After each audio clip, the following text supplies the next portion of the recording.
the starting cough, and we've begun. Yep, alright. Welcome to the Open Discourse Podcast, episode 6. I now know what episode we're on because I'm back on top of stuff. Alright. So, here we go. Let's introduce ourselves. You guys go first. I can play the chick that game all day. I'm Jay. I'm always here. And That's a pet.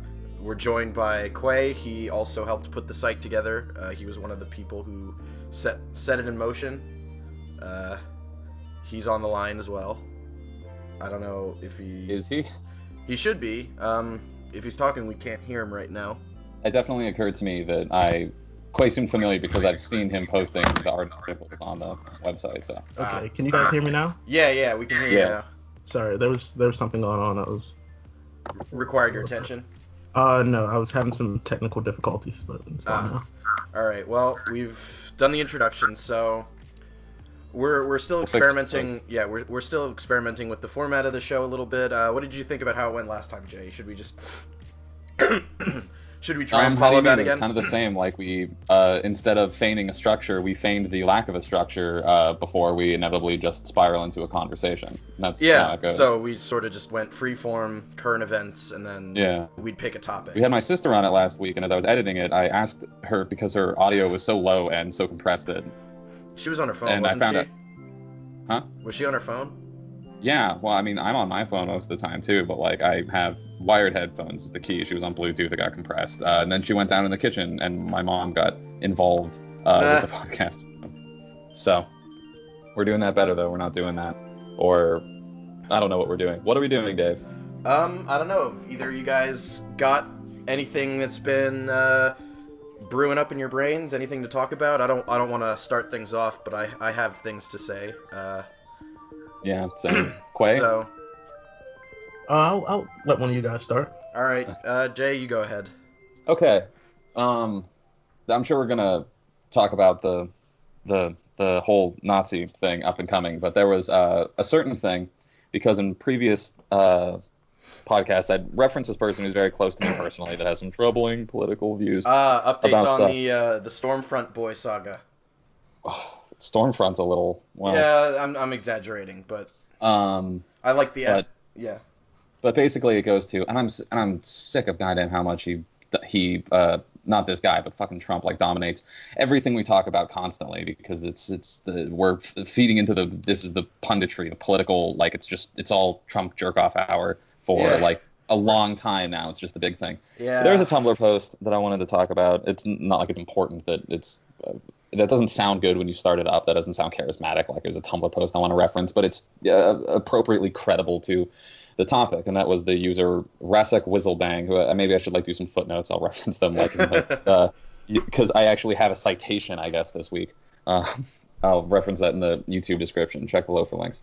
What's with Trump supporters unironically photoshopping Trump's head onto the emperor from Warhammer 40k? The emperor is a bad guy, right? He literally keeps himself alive by sacrificing thousands of human beings daily.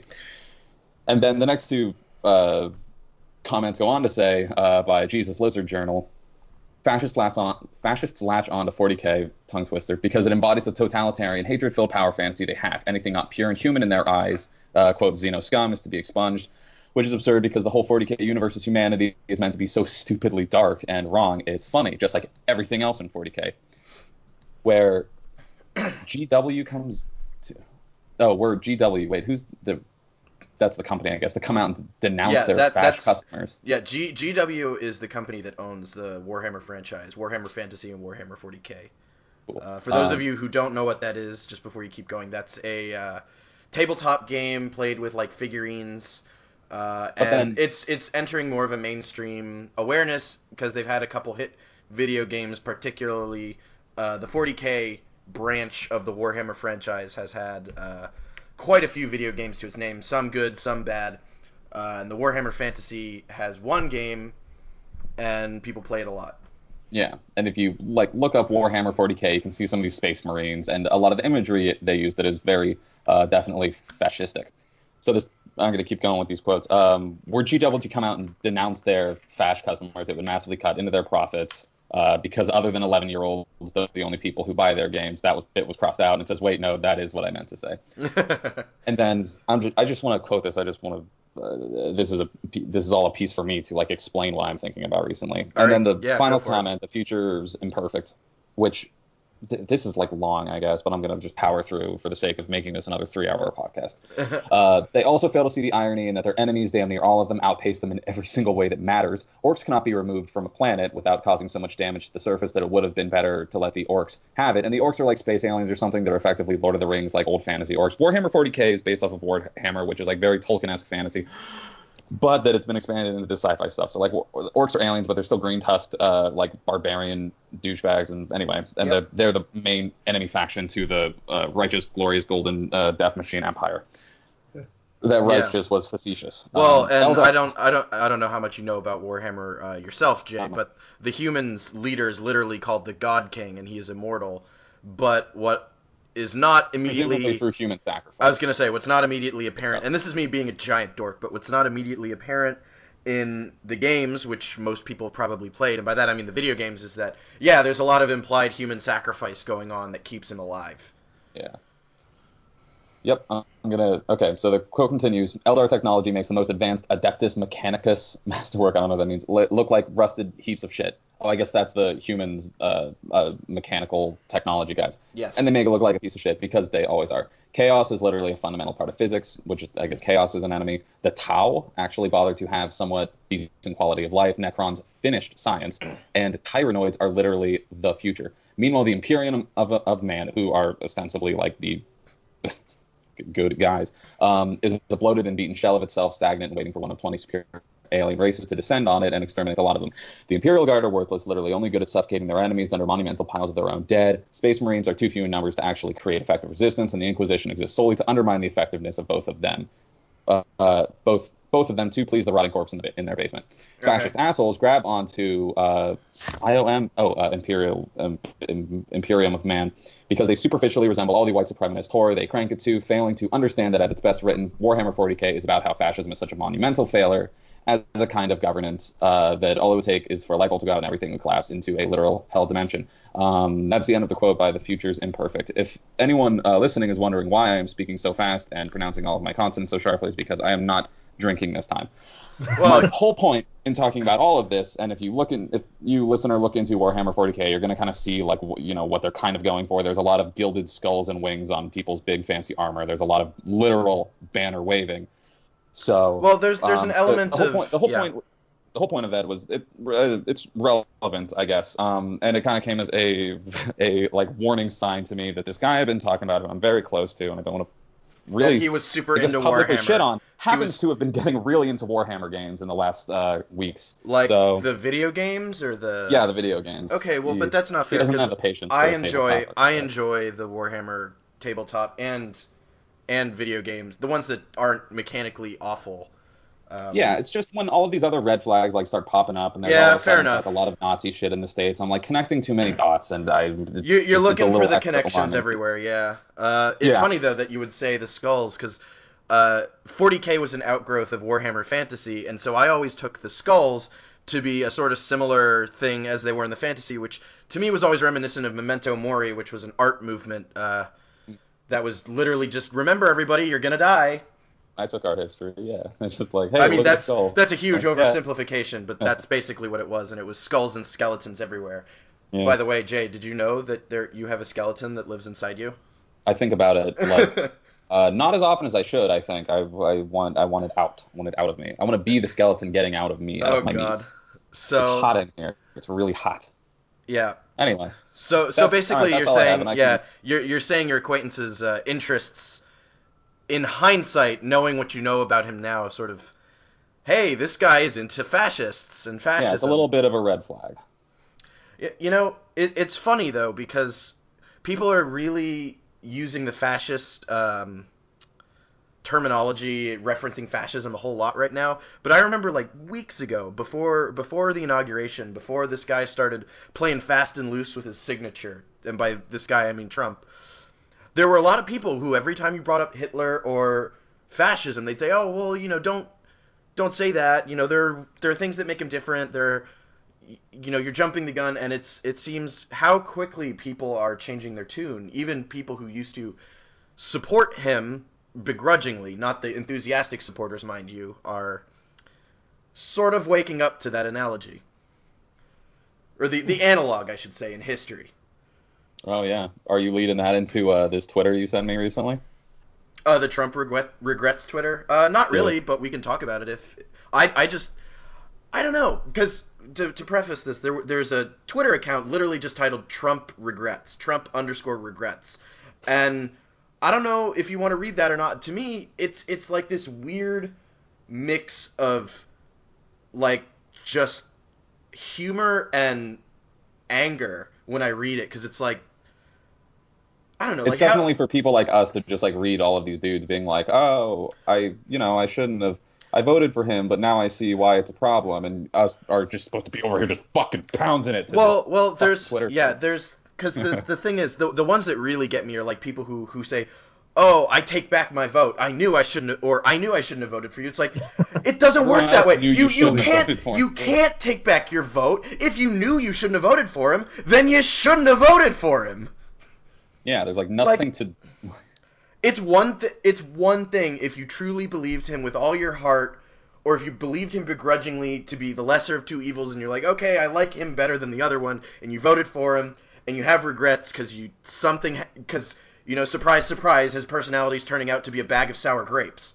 But it's another thing entirely to be a fucking dumbass about it, not understand the weight of your own vote. That's what this says to me. It's like, I take it back. I never should have voted for him. Like, oh my god. And meanwhile, people are saying this stuff about, like, in reply to Trump's tweets, and this is ranging from everything to his tweets about, I had the biggest crowds at the inauguration, where people are saying, you need to get off of this because it's stupid and you won, and you're really making me regret your vote. That, you know what? I don't agree with the guy who voted Trump, but that's a sentiment. Like, okay, you thought he was going to be one thing, he's not. You're pissed. I still am mad at you, but it's also funny, and I'm less mad at you than the fucking dumbass who. And I'm talking in circles now, but the fucking dumbass who just I never should have voted for you. I knew I never should have voted for you. I take my vote back. Like, fuck off. Just fuck off. Yeah, I definitely agree with you. I mean, sorry if I've been a little silent over the past few minutes, but I really like to like sit back and listen a bit. But I think that I mean, it's kind of sad. It's kind of sad in a sense, but I really don't. I think a lot of people take the approach of, that's what you get, that's what they get, as a response to that. But I don't necessarily know if that's the right approach. I don't think it is, because my parents are like that.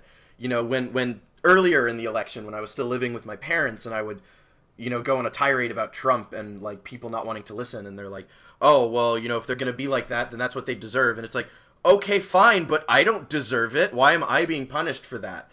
And yeah, that's coming at it from a selfish angle, but more to the point, like, you shouldn't punish ignorance. Willful ignorance, maybe, and you can, the line is gray and pretty big line. It's a pretty big gray line at that for a lot of people, but I do still believe, as angry as I am with the state of affairs right now, as angry as I am about all the things that Trump has set loose from Pandora's box, I still don't think anyone really deserves what's happening. No, especially like because a lot of these people like, and it's been a trend, people popping up, be like, thank God the Obamacare is getting shut down. Now I can sit back and enjoy my Affordable Care Act without Obamacare. Without my raised premiums, and it's like, by the way, Yeah, did you not and know a lot that? of people like figuring out, and they're like, well, what the fuck? And that's like not their fault specifically. Well, this that is it's just on where them because and I was reading about people like saying like the point of establishing in the media that this is Obamacare, like especially on like I don't know, Fox News or something, to say was Obamacare, was specifically this conflate it with situation. him as though it was like a totally separate entity. So like a little bit of deliberate misinformation probably. Well, it was specifically for this situation to get people to vote against their own interest. Now, to be fair, Obamacare was not the magic bullet to fix our healthcare situation in this country, and premiums did go up, and that upset a lot of people. But, and this is kind of where the line is a little bit, where is the line between willful ignorance about Obamacare actually being the ACA and benefiting from the ACA and still hating Obamacare, and just being misled by the media. I have a question. So I spoke with someone yesterday, uh, pertaining to like the Obama and his administration regarding the Affordable Care Act, so they said that it was more so a passion project at the time, and I think although that can be debatable right there, but do you really think that he failed to really address the needs of the people at the current time? I While think I think he focusing on I think he did and he didn't. If that makes any sense. He focused on some things. He focused on universal coverage. He focused on extending how long people can be on their parents' insurance. There's stuff everyone know. Well, I shouldn't say everyone. The stuff a lot of people knows. I think those were the big selling points. Where I think he failed was the instant he let the companies write significant portions of the legislation. That's when it became doomed for failure. In my personal opinion, you cannot let an industry regulate itself. It just creates a real bad situation where there's a lot of negotiating in bad faith and misleading, and you don't really know what's going on. And the counter argument to inviting the industry into the process is, well, how are you going to know the details of how it all works? Well, you have to find an expert who's not tied financially to one of these to a big player in the industry, and that's hard. But look what happens when we don't do that. But I don't know about a passion project. I think it was a symbolic thing, and I think that's why it became a symbolic thing for both sides. It was symbolic for the Democrats, like because Democrats have been fighting for a more comprehensive healthcare system for decades. That predates the Clintons a little bit, and that was one of the fights that Hillary Clinton took on as first lady and failed, but it's something Democrats have been pushing for a long time. And it became symbolic for the Democrats as part of their campaign to vilify Obama. They attached his name to it. They attached a lot of negative things to it. I'm sure those of us talking right now can remember, Sarah Palin and her allegations of death panels, which was, blatantly false, but it was all about the symbolism of Obama, Obamacare, the government versus the little guy. That's what it was for the Republican Party. Right, whether that's correct or true or false, that's another matter entirely. But I think the real issue with Obamacare, regardless of the good and bad it did, it was a symbolic thing for both sides, which is why it was one of the first things repealed, by the way, I think, as well. More importantly, what I was talking about was not more importantly, but kind of getting straight to the point. Do you think that the financial state that Obama came in, and where its focus was? I mean, technically, I guess like we've just ended the period of recovery. Some would argue that we're still in a state of recovery. Do you think that was inappropriate, or do you think that I know it was symbolic, but do you think it was what we needed at the time? And more importantly, do you think it kind of paved the way for Trump to kind of, step on in and be like, hey, we're actually going to address the needs of the people at the moment, specifically the working class? I think the seeds for what you're talking about were sown with the bailout of the banks. I think that was where the wound was made, and that's where the wound festered. I think Obamacare, or the Affordable Care Act, it wasn't necessarily an immediate need. Personally, ethically, I think it's something we needed, even though the execution wasn't perfect, and I think we were overdue for it, and I'm sad to see it go, and hopeful that the replacement will be as promised, and by as promised, I mean better than the Affordable Care Act. I don't know about that, given what I'm reading about the cabinet and Congress, but I'm trying to stay hopeful. But I think the bailout of the banks is where what you're talking about happened. Because think about it.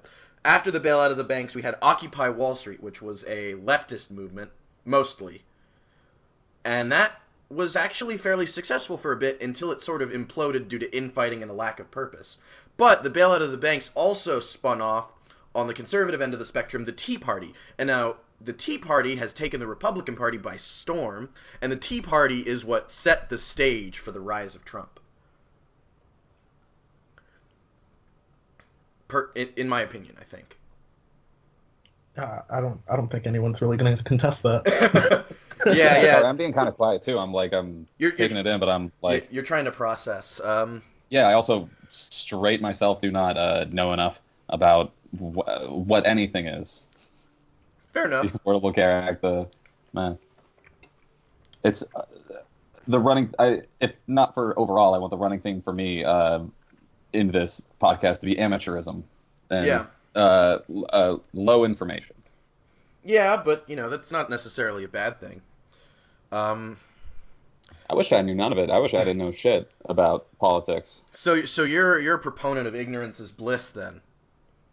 Ideologically, no, but um, but my therapist taught me about a term this week called anhedonia, which is a most of the time low level, not feeling really good or really bad, but low level discomfort and unease constantly.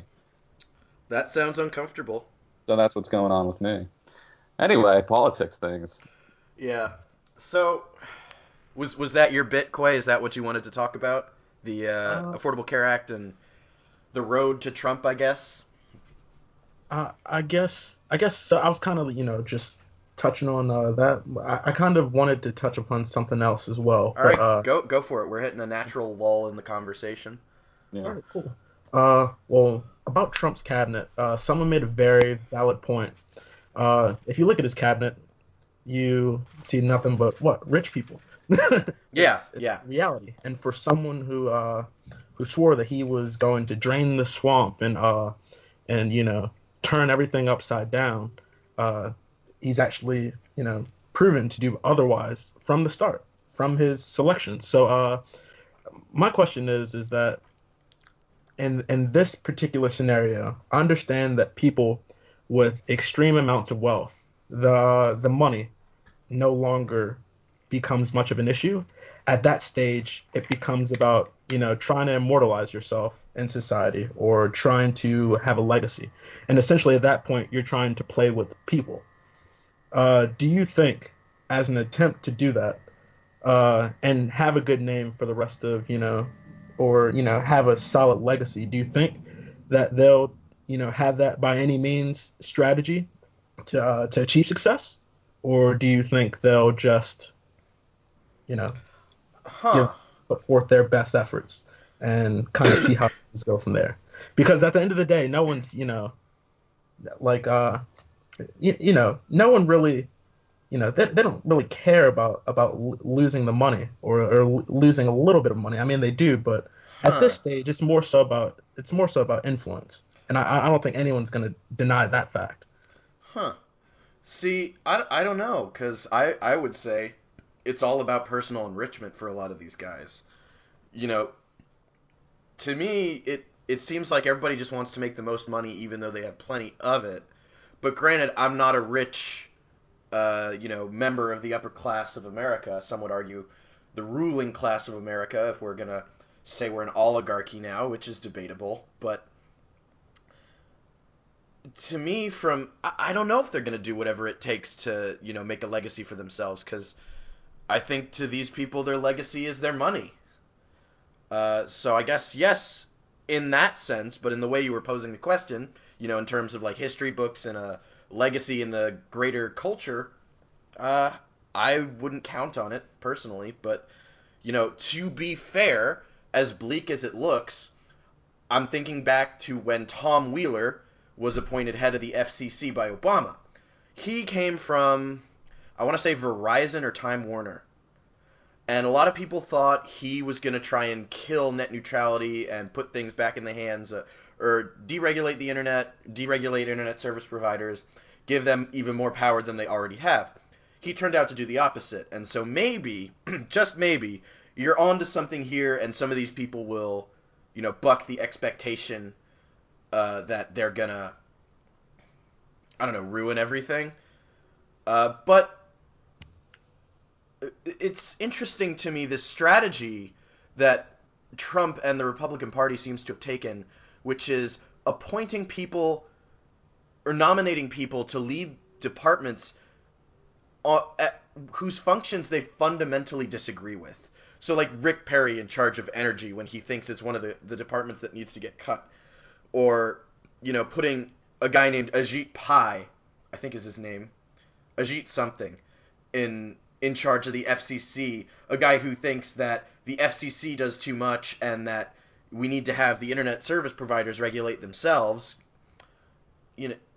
or Betsy DeVos, I think her name is, this woman who has never attended a public school in her life and is a known advocate for not just private charter schools and vouchers, which there's a whole lot out there you can read about how vouchers undermine the quality of public schools. But not only is she an advocate for private schools and vouchers, a lobbyist for these things, in fact, she is an advocate for Christian private schools, which to me, as a non-Christian, is particularly offensive.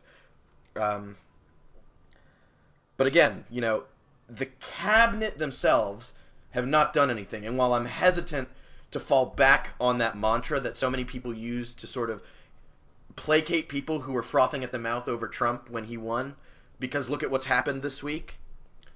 It's been like a lot of stuff too. Yeah, Am I just like, I've been wondering about that. Is it just like my feed and my no, leanings and stuff putting stuff on, or did like more legislation happen in the last 5 days than? It's ever? A lot. It's more executive orders than at least a while. I think maybe ever in this amount of time. That being said, executive orders don't just unilaterally become law. They have to go through some process. But the worry here is that they just will slide on through because the Republicans essentially control all three branches of government right now. But yeah, I going back to what you said, Quay, I don't see these people doing everything they can to fulfill the role to like the benefit of society. But they're clearly trying to do away with the roles. But right, that's what I was saying. But I've been wrong before. I'm not even saying. Well, sorry, I didn't mean to cut. No, I was done. Okay, I'm not necessarily saying to benefit society. Just about every clue shows that he's in the pockets of big business and the what would some consider to be the 1%, I guess. Yeah. But I really don't know if people are concerned. You said that their legacy is money, and I would disagree with that. Okay. And when it's different, when you're playing with money, you're playing by everyone else's rules. But in this case, they're making the rules.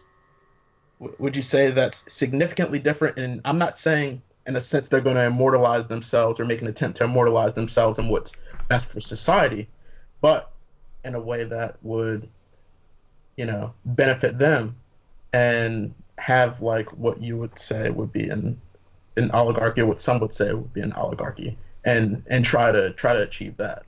While people like to see the Dow just hit 20,000. People like to see small capital gains that will, and if their 401ks increase significantly and stuff like that, investments, people are going to be relatively pleased, and people have temporary jobs. You're going to see a re-election. Do you think that they're just going to have the working class and the middle class kind of skate on by with minimal returns in their promises while they ultimately benefit off that? The working class benefits, or the 1%, I guess. Let's just call them that. Jay, you were gonna say something. Yeah, I like getting off all this. Like, the idea that like we've been talking about, like their legacy is money or something. Like, I really hope that everything going on is just like some like horrible, like destructive, crude business gambit or something. Like, I definitely prefer the concept that these people are like that is their goal, is to be rich and get richer, as opposed to like that it is more like ideological or something. Really? Yeah, because Quay was saying like that if they're playing by money, they're playing by certain rules. Like, if all they want is money, like, and to increase their wealth, and like I feel like on a certain level, like it kind of has a weakness like to that structure as long as it plays by those rules. But like if it's something else, and I don't even know what the something else is, but if it is just government like deconstruction, or and I don't want to keep referring to, but new fascist state or something, then it's like more alarming than to me than if it was just corporate greed. Well, it's like funny. Relatively, corporate greed like feels more fightable.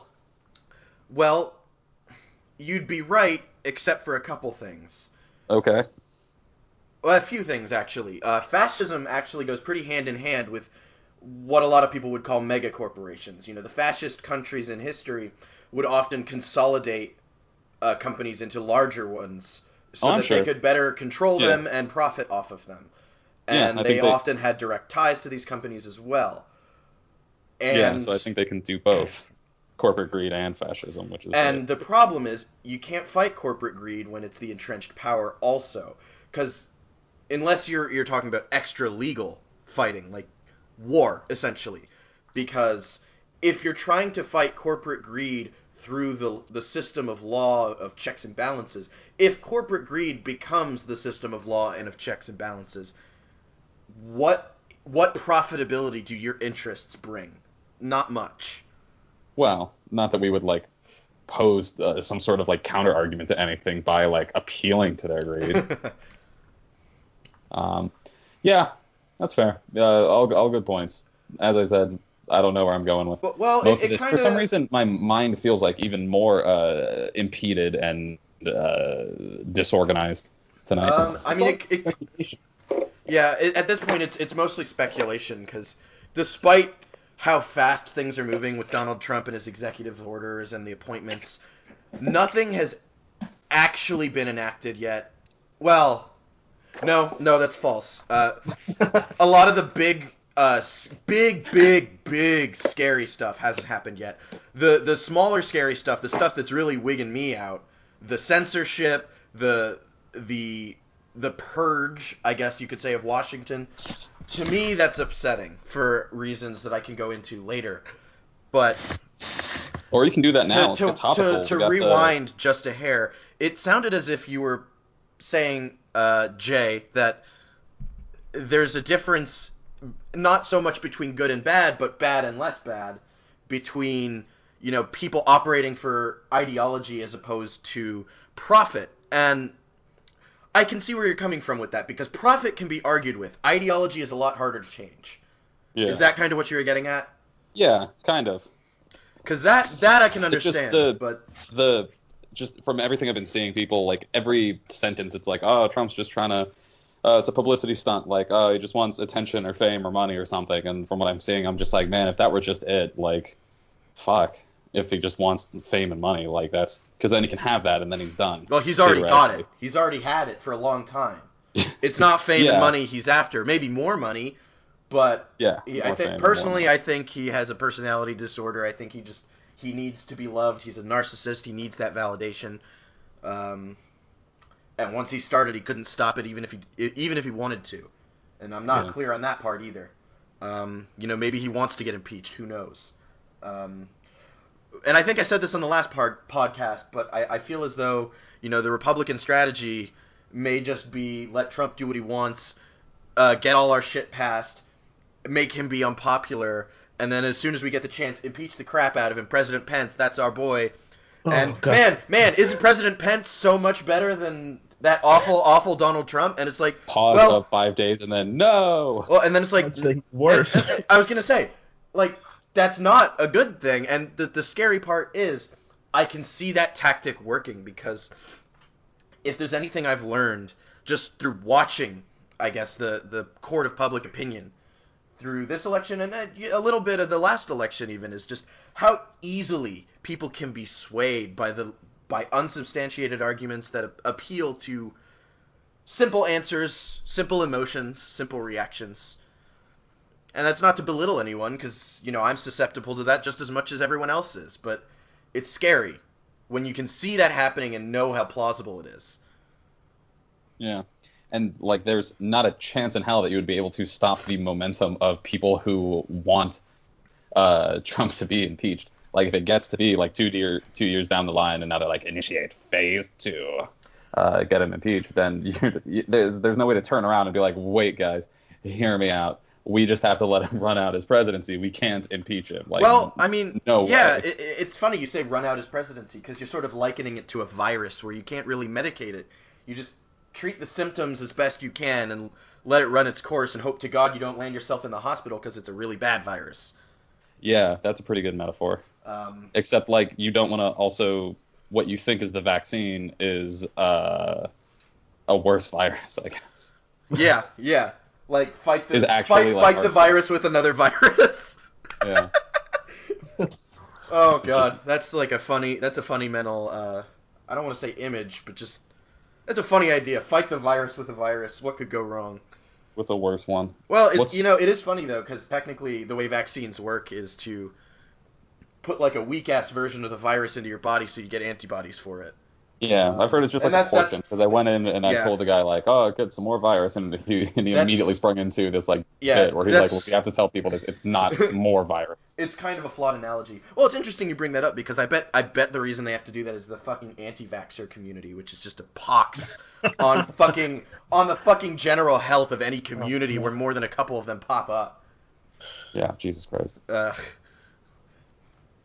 But what I was gonna say, what scares me a lot about what we're seeing is, these executive orders are scary and bad, and they point to scary and bad things happening, but the fact that people are mobilizing in such large numbers already, if people keep that momentum, which I hope they do, they might not, we're already seeing some infighting among activists, but if they do, if we can effectively organize, if we can somehow wrestle the system back out of this horrible spot we're in right now, we can mitigate damage. But what scares me is what I'm seeing happen to the U.S. government is the stuff I read about in memoirs of dead relatives who were Holocaust not refugees. They were not camp survivors. They were not Holocaust survivors. They fled. But one of my relatives, who is dead now, died of old age, not from Nazi-inflicted bullet holes. He wrote memoirs, and everybody's read books about the Holocaust because there's, I don't know how your schools were, but my school, we always had what I like to call, begrudgingly, the obligatory Jew unit, which was always about the Holocaust. And what I'm seeing is the precursor to that, and I've sort of been flipping back and forth between almost like borderline self-preservation, like working on a German citizenship, going to the gun store and looking to buy a gun. Like, I've done these things already. These things are already in motion. I haven't bought a gun, but I've started learning how to shoot. I've gotten the paperwork that I need to put together and mail out to get a German citizenship. I'm looking for an escape route. But then the anger kicks in, and I'm like, no, fuck this. I shouldn't have to leave. I'm going to fight. And it's an interesting battle for me between self-preservation and anger, and I don't know, I'm sort of falling out. I'm losing words to how to describe this. A desire to fight back, I suppose. Yeah, I know what you mean. But like But what's gonna win? And am I just being alarmist and seeing like the second coming of the Nazis? Yeah, and everyone always like jokes about like, oh, if Trump gets elected, I'm gonna move like out or something, when they're the people like me, just fucking goyim like white dudes who just like, well, nothing the fuck bad's gonna happen to you. Well, I think so. Which by that I mean to say that you definitely have well, here's how extreme a sense of like fleeing is better. Yeah, here's how extreme my self-preservation instinct is, and how ridiculous some would say my anxiety is getting. Is, you look at the world wars and you see situations like this where people start getting fucking crazy, and all it takes is one thing to ignite the powder keg. And to me, I was literally in the bathroom just like reading the news, because I guess that's what people do in the bathroom now. And I'm like just thinking, where's a country I could go to that wouldn't get involved in the next World War? Like, what if this is the start of World War III? What country could I go to that I could guarantee, like 99%, that I won't die because of some stupid bullshit? And I'm like, I don't know, maybe Thailand? Australia? Australia actually might not be bad. But yeah, so I don't know. What about you guys? Because I've been sort of drifting back and forth between just fight. I want to fight. I want to make things okay again. Not even good. I want to make things okay again. And holy shit, it's all going to hell. I need to get the fuck out. And, you're welcome to say I'm overreacting, but I don't know. Either of you guys having any of that? I think we're both waiting for the other one to go. Go for it. Yeah. I really haven't given it. Oh, okay, I have given it a little, but I mean, I have family in a few other, like, obviously my name is Kwaku, so I have family in Ghana, but also have family in London. But I've been trying to consider whether I should apply for a work visa or just move to Ghana permanently, or apply Yeah. for a work visa in London and try to go into banking or consulting over there. And before shit really hits the fan. So we're kind of in the same boat a little bit. A little bit, I'd say, but then at the same time, I think that, at this point, my family's here, you know, everything that I know really is here. So like, Hmm. I'm gonna try to fight for everything that we have. So Yeah. I'm still like literally on the 10-minute drive home. I got in the car, like I need to get the fuck out of this country, and then like I got to my apartment. I was like, I need to go to all these fucking marches. I'm gonna harass the shit out of my representatives. So I'm on fight side also, but like I do so little, which is a problem. I should be more active. yeah, well, I mean, you're in Philly, so there's probably gonna be all sorts of marches and events you can attend. There's shit going on, I think, tonight, Oh, really? but I'm sitting in here talking with you. Otherwise, I would totally, Is it a totally, is it a yeah. demonstration or what? Do you know what it I'm not is? exactly sure, Mm. but I yeah. think though one of the few positives here, and before I get into that, to put some perspective on this, as dire as I sometimes feel things are, I don't think this is going to be the lead up to humanity's extinction. This is not the doomsday clock moving to midnight. This is just we tend to do horrible shit as like collectively as a species.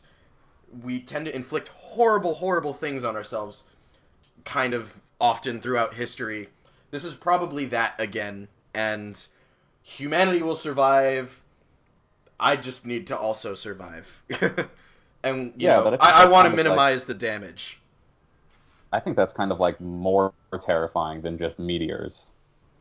If it's like real human apocalypse or something, then that's I don't know, that's something everyone's been thinking about since the goddamn Cold War started. Well, I think Is that's is that like something. is there a case where all of humanity can be dead? Yeah. I think I don't know, there's something like more terrifyingly tangible Well, I mean, about that's when the just like a post-apocalypse. dark age here in America, like for years or decades or wherever, like resonant like echoes of that in the future. Then then a more straightforward cataclysm. Yeah, yeah, fair enough. It's interesting. Yeah, the Cold War was actually when the whole post-apocalypse idea sort of entered the cultural consciousness, became like a trope in art and media. And I guess religions have been doing that since forever, also of like this theoretical future end of the world. Yeah, but I think religions did it for a different purpose. Religion does those out of a sense of consequence. It's emerged in the cultural, like the pop culture, as an expression of anxiety, I would say. Mm, okay. Um, but yeah, that being said, this censorship business, the gag orders on the fucking EPA, to me, all this is unforgivable. Science should not be a partisan issue. And, this is a debate we got on in like the first episode, Jay, about subjective versus objective reality. Science and empirical fact finding is the closest we will ever get to objective reality, and it exists whether you like it or not. You like it just is. It doesn't matter what you think. That is the way it is. You will die tomorrow, or you could die tomorrow, and the world will still go on. The laws of nature will not change because of the absence of your opinion. Your opinion is irrelevant to how this all works, Yeah. and And we should I treat it that way. my philosophy of subjective reality was definitely rattled a bit when the fucking alt facts became a buzzword. Well, and I have, I need to stop dominating the discussion, but I have so much to say about that because, Yeah, people been like record sales. People have been buying 1984 by George Orwell in record numbers. And 1984 is a book, for those of you that don't know, about a totalitarian regime that uses language essentially to control the population. It's more complex than that because it's enforced via violence as well, but that's the crux of it, and that's why people are buying it. But to me, I'm also seeing shades of Fahrenheit 451, which is a book about burning books, Yep. for a similar dystopian reason, and then Brave New World as well, because Brave New World is like a dystopia in the sense that everybody's supposed to be stupid and not question everything, and Ford is like Henry Ford, the creator of the assembly line, is like God to these people, and it's just like all bad rolled up into one ultra bad. But going on this subjective, objective, newspeak, alternative truth stuff, this is, I think, the media's fault a little bit, because look at what happened. And we said this. We predicted this, you and I, Jay. Or not predicted it, but we saw it happening. Was all fake. That's right. If only they'd listened to us. Well, no. The fake news angle. The whole, we didn't see it coming because fake news, and you should still trust us because it was fake news. Look how quickly that was turned against credible media by Trump, by the Republicans. And now they're using it as justification. I just read something the other day that a cabinet member in Trump's cabinet, or a congressman or something, said, you should get your information directly from Trump, not from the media. That is the stuff of authoritarian regimes, not a president of a democratic society. Yeah.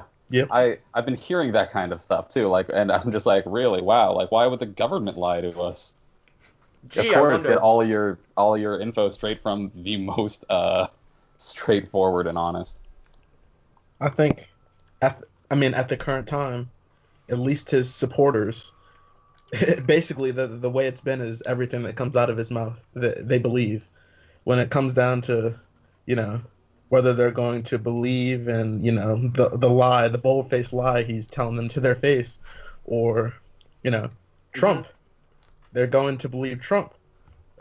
It's just, when facing their own cognitive dissonance, they're always gonna, They're gonna go with Trump. They're gonna want to be right and go with Trump. Yep. Yeah, that about sums it up. Imagine a world where you never have to be wrong. I mean, that's what Trump wants. I mean, he's talking about censoring the internet. In his words, closing off parts of the internet, which, by the way, that is not how the internet works. Architecturally, functionally, that is just not how it works. There are some countries that will censor sites, but they're not closed off. You do not shut down the internet. This isn't fucking like more to the Neuromancer, point, where a website is a building more and to you the can build point, a fence how to keep can people from flying into it.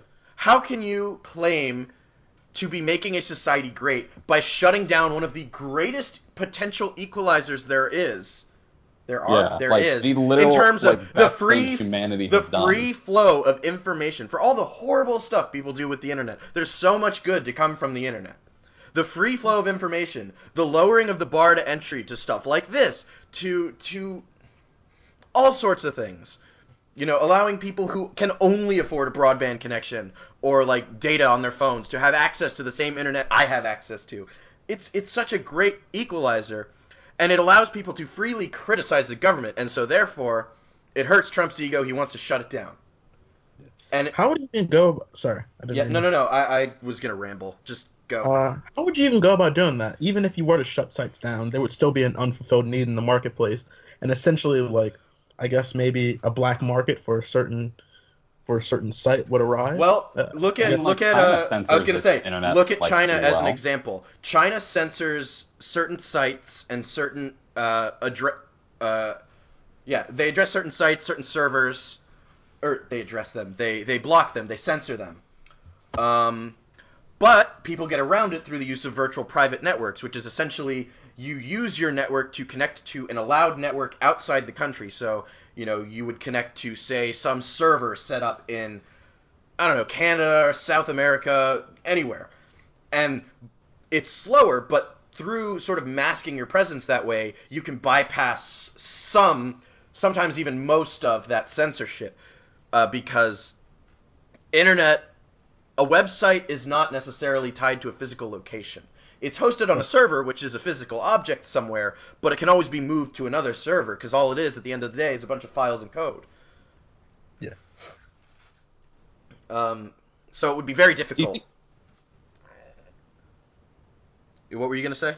I was like gonna go into like, do you think anything like that is anything like the broad censoring of the internet is like even really feasible? Like now that the United States has like had it as the worst part is it is feasible.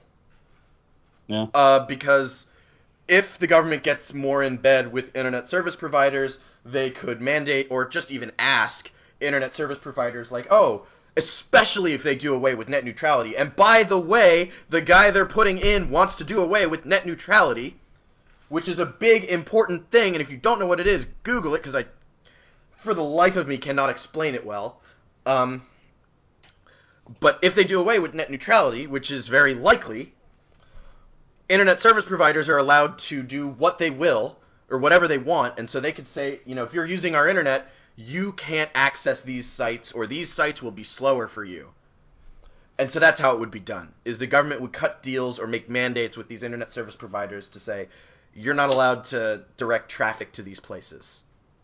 And yeah, it's unfortunately quite feasible. But, Trump, when he said this, was like, oh, we should talk to Bill Gates about closing off parts of the internet. And it's like, Bill Gates, of all people, is not going to help you with that. I'm sorry. Like, maybe... I think he imagines Bill Gates is like the little man from the Matrix who like has all of the keys and can open all of the doors in the internet. I just need you to turn it off. I mean, he's certainly like the token super nerd, supercomputer nerd. But I don't know. You could have said Steve Jobs too. But Steve Jobs is super dead. Well, that would have made it even funnier if he had said that. I think Trump is crazy, but I do think that he still understands who is dead and who isn't. No, it's all facts. Steve Jobs is still alive. Alternative facts. That's been a buzzword because people were tweeting out like pictures of like, oh, this is how shitty nobody came to the fucking inauguration. Look at these tiny baby crowds compared to Obama's. And then they were just like, no, it was the biggest inauguration ever or something. And they're like, oh, what about all the fucking pictures? Be like, those are like alternative facts or something, and we don't believe them here at the White House, trademarked. Well, yeah. I just... In Trump's defense, they were at different times. Yeah, they were. It's a stupid thing to pick a fight over. But, I mean, stuff like that can be manipulated. Pictures, like, there are people who make it their careers to, like, get pictures to look a certain way, either by taking them a certain way or by editing them. So, there's reasonable doubt there. I'm not going to pretend like I believe the claim that it was the biggest crowd ever. But, at the end of the day, I mean, come on, you're going to pick a fight over that?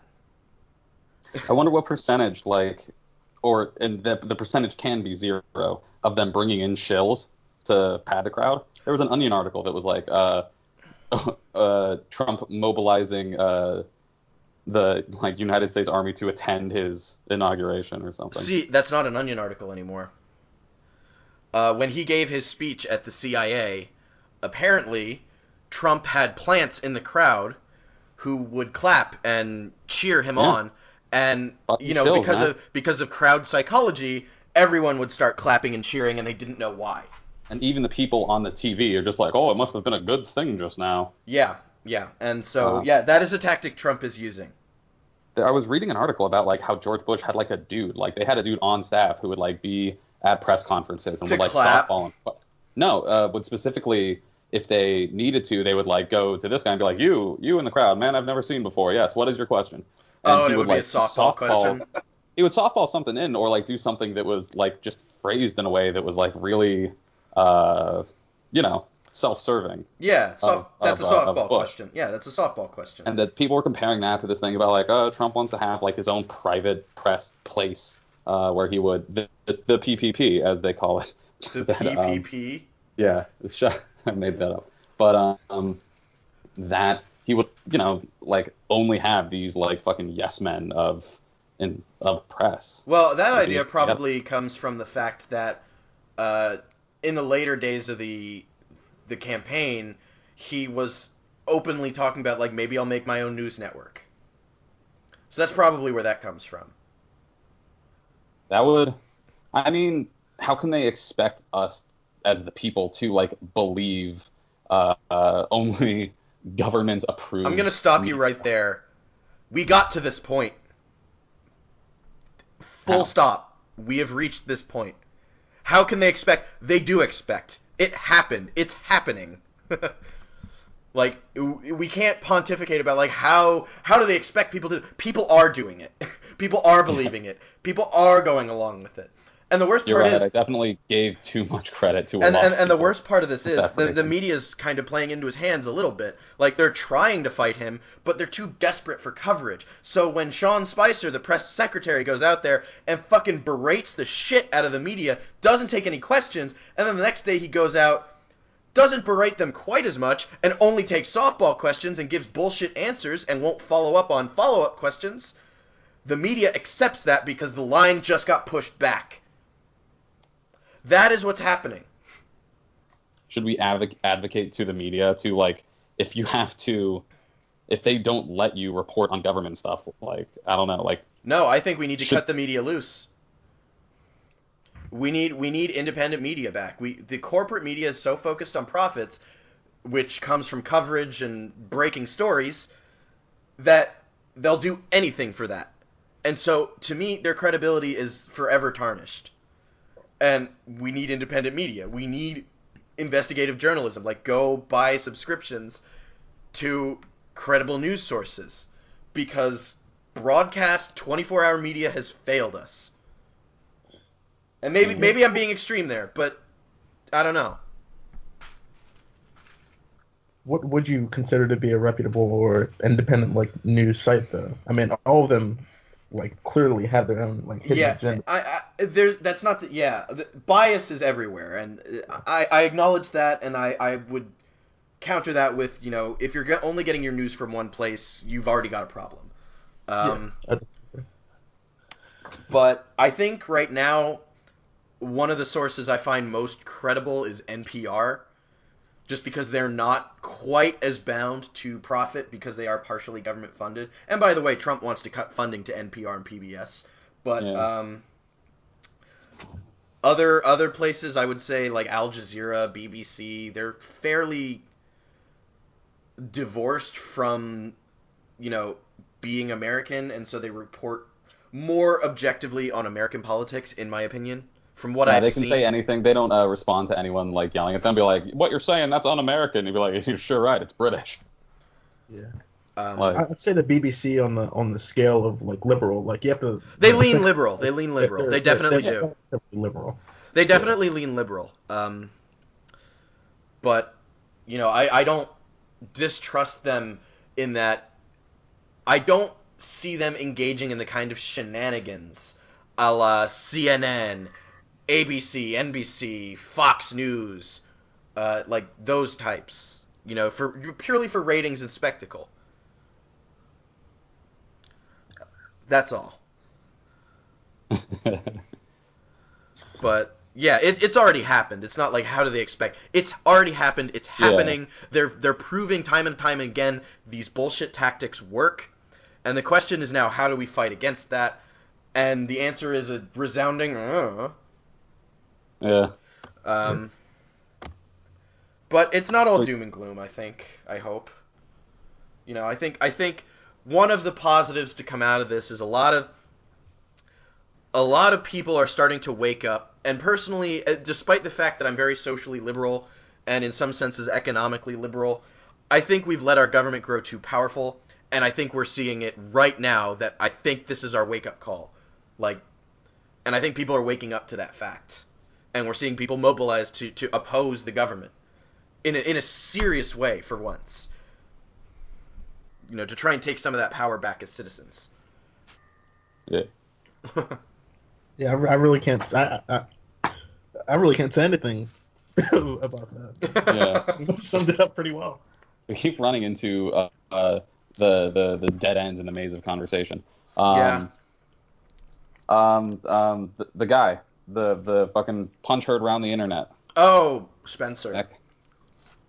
Yeah. Um, Dick Spencer. Richard Spencer, the That's self-proclaimed leader of the alt-right.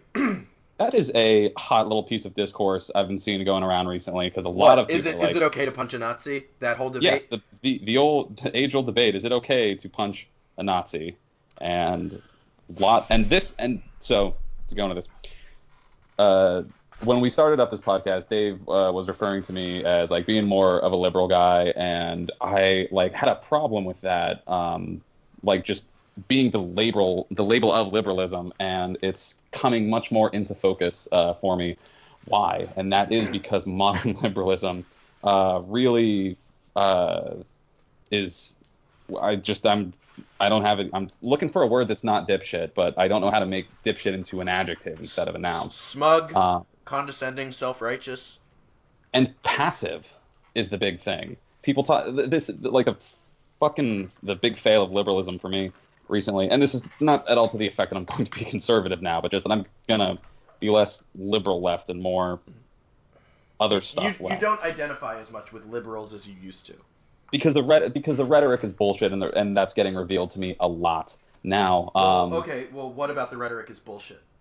The civil discourse involving Nazis, that liberal rhetoric about this was like, no, like we we don't agree with the man, but we have to give him his freedom of speech and let his voice be heard in the respect of another person. And I've heard a lot of good rhetoric counter to that. That is, he's a Nazi. He isn't your uncle who just watches Fox News, so he thinks there shouldn't be a welfare system. This guy like is a deliberately informed, deliberately malicious, like just dark motherfucker. And it's hard, like Well, it's white motherfucker.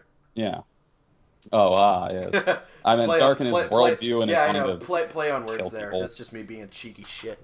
Yeah, and that like and seeing a lot of stuff that's like nobody can sit down and have a civil like discourse with a dyed in the wool like firm neo-Nazi and like help them see the light and convince them, oh, maybe all of the immigrants and ethnicities aren't so bad, maybe we can all get along. Their like whole fucking paradigm that they live in is like kind of there's like there's no way to properly reach them, and punching is by no means reaching them, because of course they twist that into like, oh well, they can't debate us, so they're just gonna fight. And it's like, oh yeah, because fighting is the only fucking thing that Nazis will understand as a message of no, stop it. Like, and It's interesting because you made it sound kind of rapey there. how? Sorry.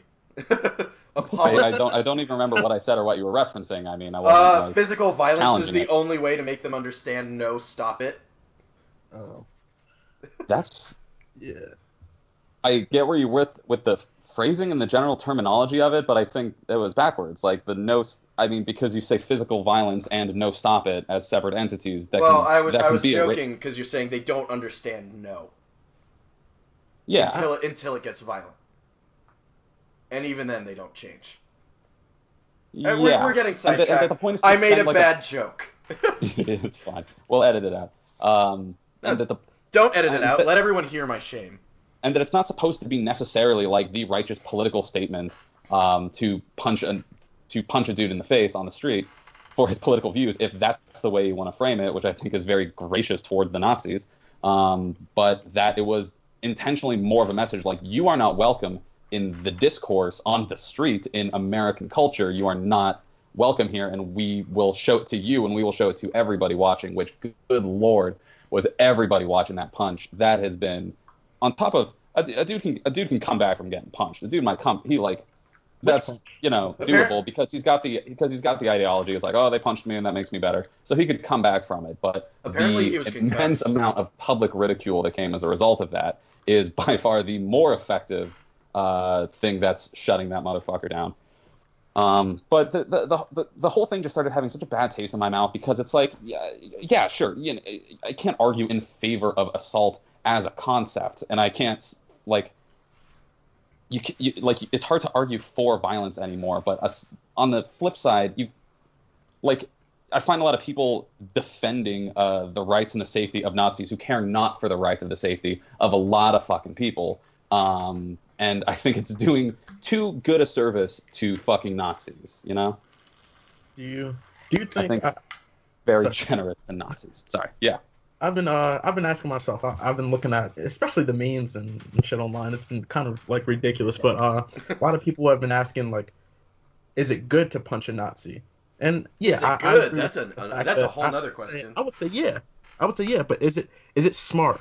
And I look at like, how people are nowadays, particularly right-wing extremists. They're becoming increasingly spiteful, and due to like the increased polarization that's been going on right now, I would like to see how membership, or not membership, how support of the alt-right changes, or in this case would increase as a result of those punches being thrown. That that's something that interests me. It's kind of like that one thing, like we don't die, we multiply. Will membership rise as a result of people becoming violent and the right wing extremists looking at that like, oh, they're fucking horrible. It's time to join in. I don't know. It is interesting though, because it's an internal debate I've had myself, Jay, and I was actually reading something once again in the bathroom. I take a lot of bathroom breaks. Don't judge me. About how during these moments in history, the reason intellectuals tend to lose is precisely what you're talking about. Intellectuals tend to be much more passive. And so when people become belligerently racist and hateful, rather than respond in kind, rather than play dirty the way, the quote-unquote bad people are playing dirty, they will say, well, we're better than that. We have to be better than that. And it's purely for moralistic, idealistic, ideological reasons. Like, oh, if I resort to violence, I'm no better than them. And what I read was sort of positing that, it never said it, but it implied that maybe if liberals, or not liberals, if intellectuals, if anti-reactionaries, anti-fascists used the same tactics and stooped to that level, we'd stand a better chance of winning. I still don't know how to feel about it all, because on the one hand, I don't think violence is ever a good thing, ever. And I don't advocate specifically for violence, but on the flip side, you shouldn't be using the threat of violence to silence people, because that could eventually turn into a different kind, or a new oppression. But on the other hand, the argument falls apart. Like, this guy has been heard. He's been exercising his right to free speech already. So you're not really silencing him by giving him a sucker punch. Yeah, and I've heard a lot of people referencing, like, do we even deign to extend, like, the idea that everyone should have their freedom of speech to an ideology that in many European countries is considered hate speech and is illegal. Yeah, I used to be able to speak with conviction on my answer about that, and it would be, yes, everyone should be heard, expose bad ideas to the light of day. I'm not so sure anymore, to be perfectly honest. I'm pushing. This is the wall I'm pushing up against. That, like, the righteous ideologies, pertaining to peace and goodwill. Well, and that's what I'm talking about. Like, the self-preservation instincts are kicking in, the anger's kicking in, and it's like, was I just being like a self-righteous, smug ideologue? Like, what does me being the way I was accomplish? Not to say that a punch accomplishes much, but what does saying I'm better than them truly accomplish? Because they think they're better than me. As I've been seeing and stuff, like, people like Nazis don't necessarily appreciate the, like, generosity and goodwill of giving them the platform to preach hate, as much as they do see it as a weakness and an opportunity to exploit, to exploit and an opportunity. And this is, like, I'm not advocating for this, like, complete reversal of the liberal thing that is like, violence is justified, survival of the fittest, might makes right shit, because that's what Nazis do. It is instead that Nazis can be the exception, can't they? Like, I believe in the Yes. liberal rhetoric to a certain extent, I and that extent is, I think, Nazis, because they have been historically like the most villainous actual ideology and people of fucking pretty much the extent of human history. That's what all media revolves around, villain wise, is, relating them to and giving them like the referential aesthetic of Nazis. You see Nazi iconography and visuals and everything in fucking Darth Vader, like, because that is the extent to which global human culture has made them the villains. And I'm just comfortable with them being the villains.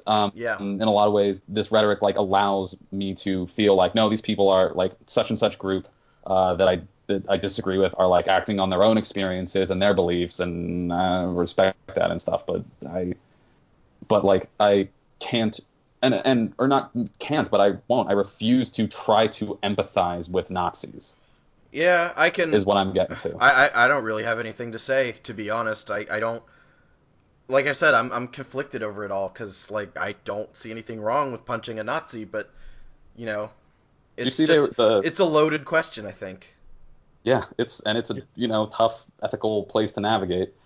But did you see they were the alt-right or they put the out a Nazi, bounty on this guy? Yeah, a bounty? They use that word. They're gonna lynch this guy if they find him. So I've been seeing people talk about like muddy it up, smokescreen him. Everyone claimed that they know who punched him, or pull like that an I'm Spartacus. That's exactly what it is. And I've been reblogging stuff on Tumblr that's just like, I punched Richard Spencer and I punched Richard Spencer.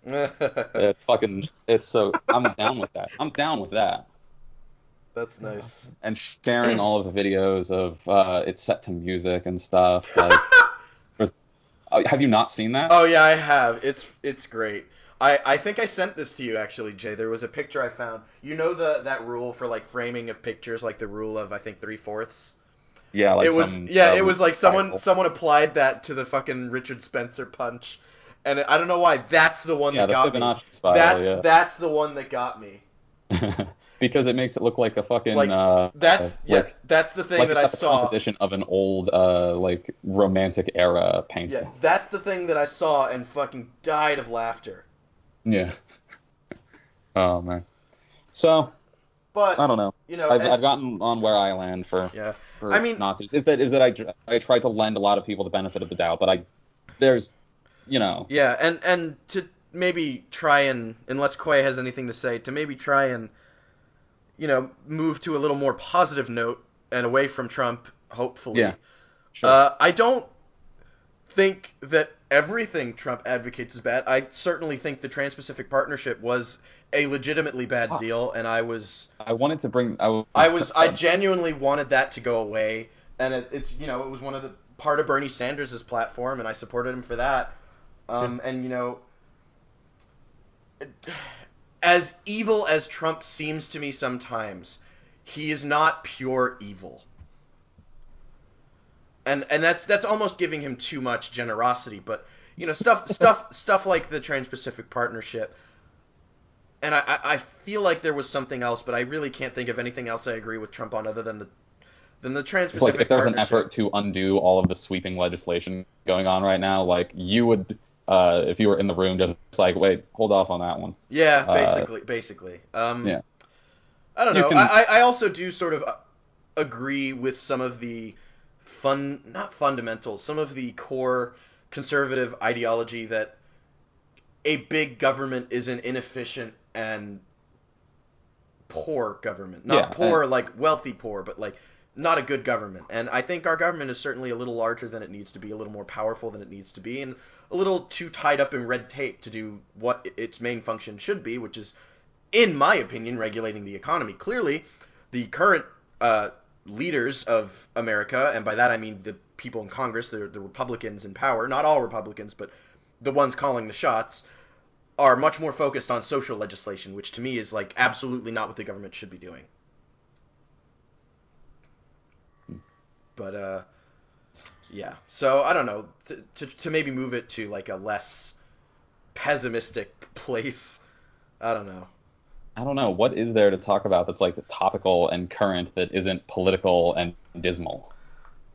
Um, I don't know about not topical and current, but not political and dismal. But I just wanted to like, you know, Yeah, we can talk about anything not topical Trump also. is just a man. At the end of the day, he's a big scary man with a lot of power and a lot of money, but he's just a man. And even a broken clock is right once a day, twice a day. I can't even remember. I think it's twice a day. Yeah. I I mean, don't know. Trump would sit down and eat Cheez-Its, and I would be like, oh, I like Cheez-Its. And that doesn't mean you have to like Trump. I mean, honestly, that's a God, I'm genuine spiraling tactic. into weird analogies now. That's a genuine tactic though to like make people like a candidate is like, "Oh, he's doing a thing I do. I like him now. I can relate to him." What it, Here's something that's involved with this, but it's just not as heavy. There was the guy who runs Yingling Beer, which I'm from Pittsburgh, and that's a big regional favorite all across Pennsylvania and everywhere. But that he came out like formally endorsing Trump and all this, and this was during the election, and everyone, not everyone, just me and my roommate, were like, oh, should we not drink Yingling? I guess should we do like a tiny boycott, just like a little principled thing? Yeah. And then we talked about it back and forth, and we were just like, well, it doesn't fucking do anything. If I knew he donated like $12 million of Yingling money to the campaign, then I would have kind of a problem with it. But like it's verbal support, so like I don't know who he cemented a certain amount of rural Pennsylvania voters, I guess. But like I don't know. Does that mean I have to Well, I what you're describing morally is not drink this beer? And then no, but then we had it settled for a bit that we could just do it, and then Trump actually got elected, and now we're like, ah, shit, do we have to be a little more principled? It's all your fault for drinking Yingling. Yeah, that's what did it. We sure lost the Your election to the your world. drinking habit single-handedly funded Trump's rise to power. Well, you know, Dave, that I drink a lot, so Oh, I think it's safe to say all of us do. yeah. And since I've been back, and I don't want to like turn this into sobriety hour, but I have not been going out and buying the 6 packs of Tall Boys, which is 9 beers total that I would drink on a nightly basis, um, That's because funny. I'm trying to chill the fuck out with my own life. Oh man, have you ever been in a state that's not Pennsylvania? But I've been sitting here smoking while we've been recording, so I'm not sober. So, Have either of you ever been in a state that's not Pennsylvania? yes, goddamn. What state? Everywhere there's liquor. Oh, it's so great. What state? Oh, a bunch. I don't know. I'm not gonna list them, Oh, because I but was saying, like, no, Quake. northeast. Have you ever been in any other states?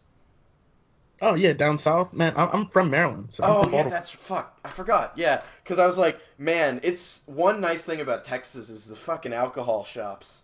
So much to choose from.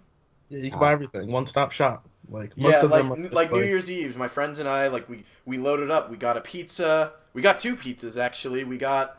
Um uh, we got something else, and then we went to the liquor store and we got liquor and we got a ton of beer and we bought cigars there as well. It was like the best damn New Year's ever. nice. I've even just gone like into Ohio, and I'm in a gas station and I see there's vodka, and I'm like, oh my, I never thought I'd say this. I'm so glad to be in Ohio. Oh So yeah, this is that's actually, now we're getting into something that actually has been on my mind a good bit, which is political but very lighthearted. Is that America's drinking laws generally, especially in Pennsylvania, are pretty fucking shitty. And like we're no Utah where like you, I've heard about this. You can't have a drink unless you like have a meal with it, and you can't like pick your drink up and carry it around or yeah. something. You have to like drink it there. So Um, yeah, that's it's it's they've got very complex and very weird drinking laws well, in it's Utah. interesting because here's how I see the divide, having grown up in Texas.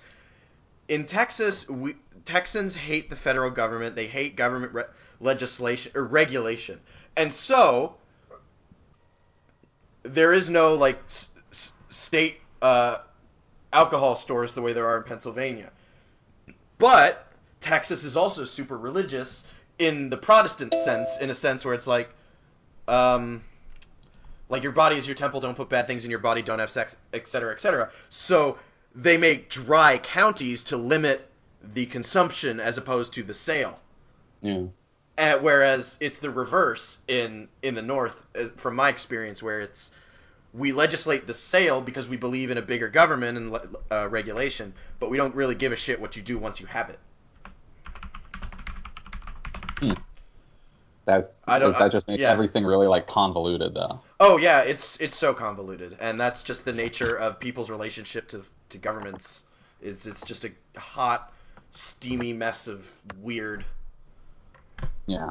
So this is it's so petty of me, but like a big problem I have is that I can't like drink outside or something. Like, and I just have like friends who have like gone to Europe. Like my roommate who lived in Hungary for a while is just like, yeah, you can first off, you can go into a convenience store and get beer, which is better than we have in Pennsylvania for starters, and then you can just like walk around drinking it and stuff, and you can go into the park with drinks, and you can go to the beach, and it's such a small thing that just drives me fucking crazy. I want to chill in like more outdoorsy situations when I drink. Ugh. Well, guys, speaking of drinking, I'm about to roll out, and I'll make sure to crush some Ginny cream ales for you guys, but my girlfriend's waiting on me. Cool. All right, you have fun. Thank you for joining us, Quay. You guys, I will definitely hop in, and whenever, if you guys want to do this more frequently, I'm down. We do it weekly, so yeah. If you want to join, just let us know. We're always open to having people. Yeah, I'd love to join, and hopefully next time I could stay a little bit longer. It's kind of short notice. Yeah, well, we picked an awkward night for you, I think. Yeah, it's only a couple more months though, so. Yeah, but all right. Yeah, go ahead and leave. You do you. Well, peace out, guys. Yep. Bye. Okay, let's see if the recording survived. It's not. Okay, it's still going. Yeah. And to our listeners out there, I swear to God, if you message us, you could be on the podcast. Like we don't have much of a vetting process, I guess, but we also don't have much standards, and we don't we don't have a list of people who are like trying to get on. We're like a backyard. We're like a backyard basement operation. Exactly, and we can say by design because it's open discourse. It's open, like we want to reach out to people involved in it. Yeah, especially if you don't feel informed enough to participate, and you don't feel particularly political enough to participate, because we do not expect any standard from ourselves in that regard. Well, it's also I was going to get to that as well. Is I don't think we need to keep it to just politics. Like we could probably do like media analysis, social commentary.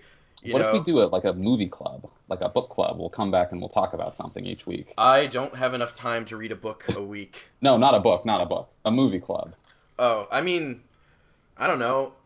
This is why I want to make you like an administrator on the website and the Facebook page, because you could run stuff like that. I don't have the time or energy for that, man. But if you also don't have to do that stuff. I know other podcasts. Right, but I know you're very into the media, like being a media personality. Like you want to do radio, you want to do this stuff, and that like the position is open if you want it. This is me offering him like a bigger role on the air. You better not cut this.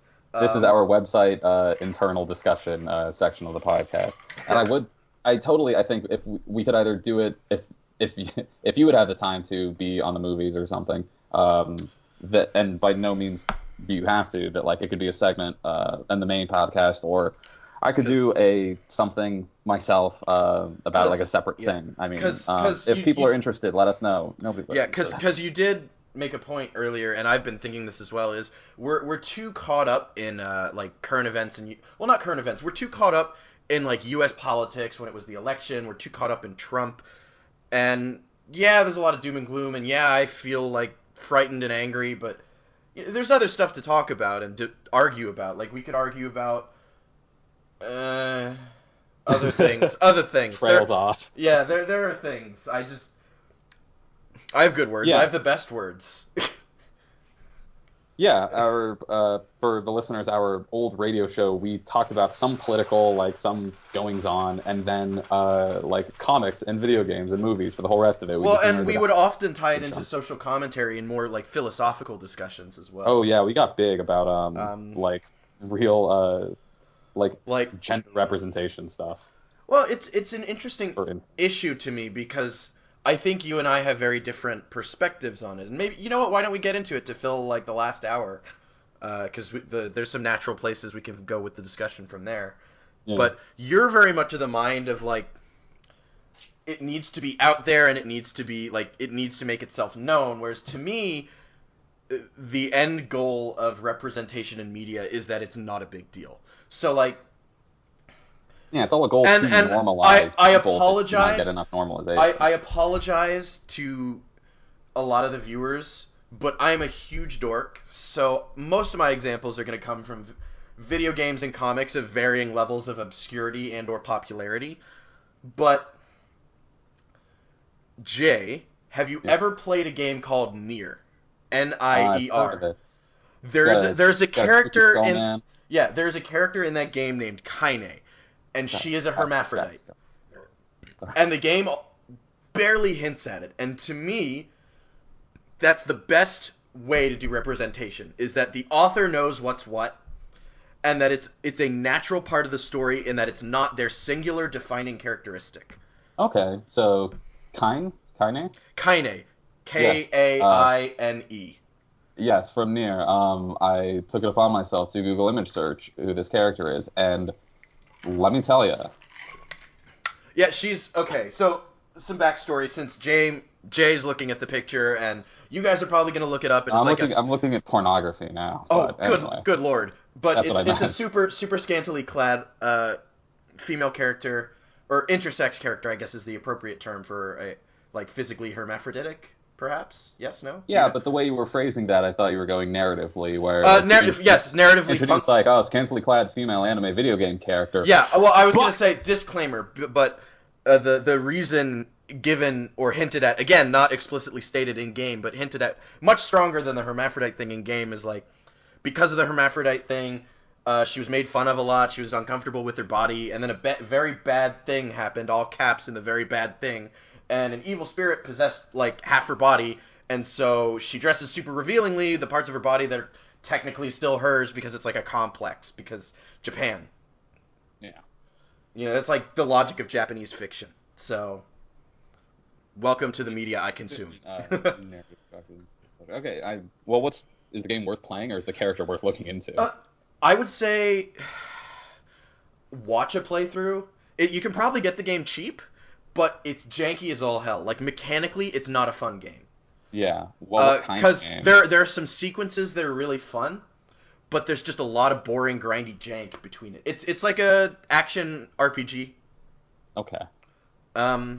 It's actually getting a sequel that I'm super hyped about because it's being developed by one of my favorite game developers, and yeah, I also really like the creator of Nier and the sequel, because he's just fucking nuts, and he gets in fights with publishers and studios because he wants to make what he wants to make. You're talking about Kojima. No, Yoko Taro is his name. Oh, shit. No, Kojima... Wow, what a bait and switch. Kojima is different. No, because Yoko Taro's big thing is he hates happy endings. Like, he wants all his characters to be really fucked up people who get fucked up endings. Judging by Googling him, his big thing is wearing the mask of... one of his big things is he doesn't want anyone to see his face. Well, some of his face is here on the internet, but anyway... honestly, I don't have looping back. My preference for representation is when marketing doesn't make a big deal out of it. When the writers, I wouldn't say downplay it, but when it's a natural element of the character, as opposed to I am X, I am the X character. And I know you were a bit more in the other direction like a year and a half ago. Yeah, I mean, I don't think it should be slipped under. I don't think I think it should have like a certain amount of prevalence. I know what you mean. Like it's a balance for me, because it has to like be, or I guess it doesn't have to, but it can, or it like can't be like something informing the character. Specifically, like you could have a trans character who nobody ever even mentions it, and like because the way the plot and the characterization goes like works outside of that. Or you can have someone whose character's characterization is like distinctly informed by them being trans, for instance. Yeah.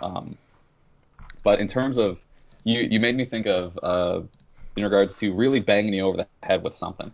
Have you seen? And I can't believe I'm bringing this up on a goddamn podcast. I feel a little like the Emoji Movie, And I feel Is guiltier that a bringing thing? that up than saying Trump for the Wait, wait, wait, 500th wait. time on this podcast. Wait, that's a thing? There's an emoji movie? In the current running Hollywood trend of making animated movies based on vague concepts, yes, there's a movie for emojis.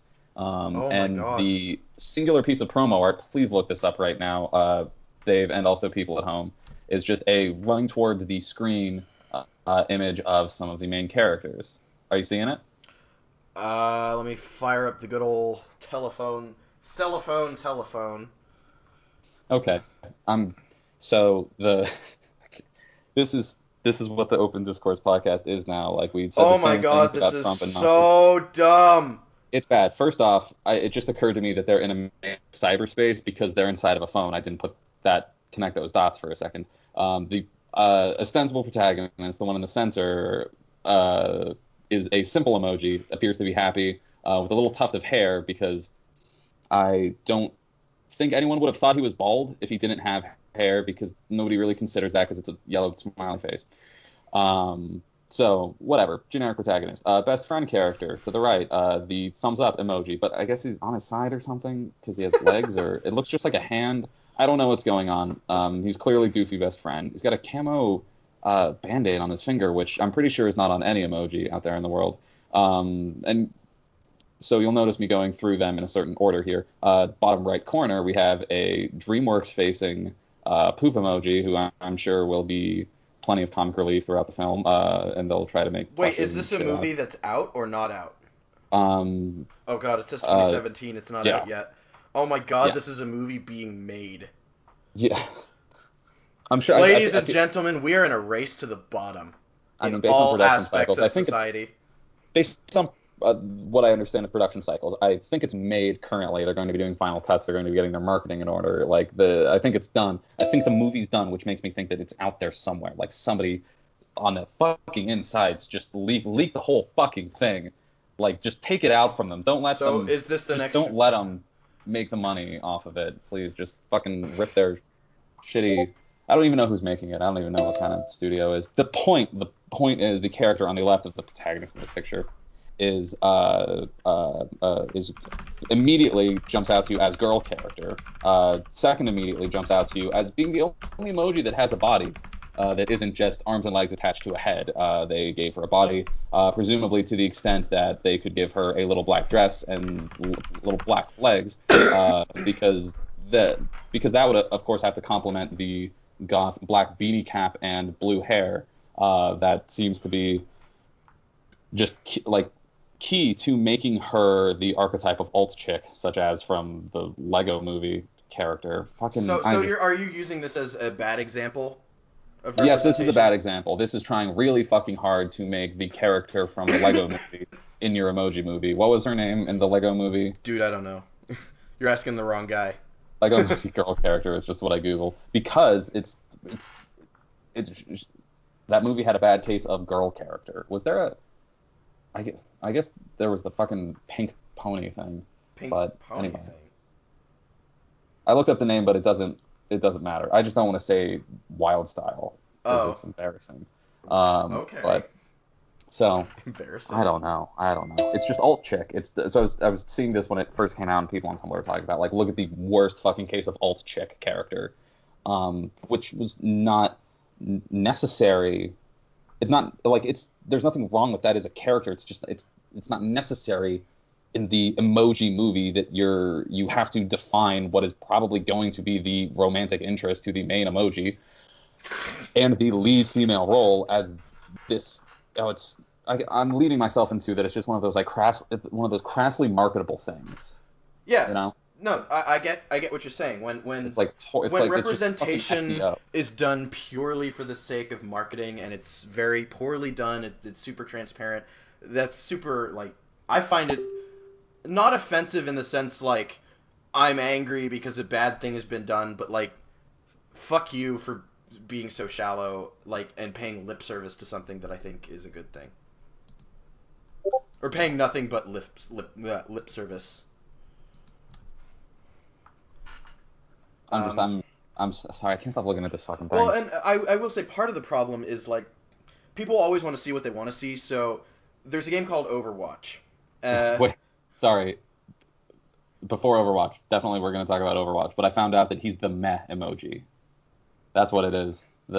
Which is weird because he looks happy in the goddamn promotional art, but then this other one is just like, oh, it's not easy being meh. So he's meh. So he's like kind of like amused, kind of disinterested. I don't fucking. God damn it. I'm sorry. I interrupted you. Overwatch. Yeah, what I was going to say is people always want to see what they want to see, and what really irritates me is sometimes people make such a huge deal over nothing, and this comes from both ends of the spectrum. So oh my god, are you there's a talking game about called Overwatch. It's a is very this the Lunar popular. New Year stuff? It's a very popular first-person shooter. I don't know what you're talking about. I was going to talk about something else, but you can get to your thing in a moment. Wait. There's a game called Overwatch. It's popular. It's a first-person shooter. People like it. It has very distinctly designed characters. One of the characters used for a lot of marketing material is Tracer. She is kind of like an athletic type girl who goes super duper fast and has two guns. And they use her for a lot of marketing stuff. And for Christmas, they featured her in a Christmas comic, and she had a girlfriend. And it was not a huge plot point. It was like maybe 2 or 3 panels, small panels, explaining who she was getting a gift for, or looking for a gift for, and that was it. And then they were like hanging out, didn't they kiss because it was New it was Year's? like, yeah, and the reaction was simultaneous from both ends of the spectrum. On the like hardcore identity politics, aggressively liberal side, it was like, yeah, we got fuck you straight people, we got a gay character in Overwatch, fuck you, fuck all you angry straight people who want to fuck Tracer. It's like, no, literally no one is this, literally no one. But then, as soon as I say that, a bunch of angry, like, I don't want to say neckbeards, but angry neckbeards, like, come out and like, this is stupid.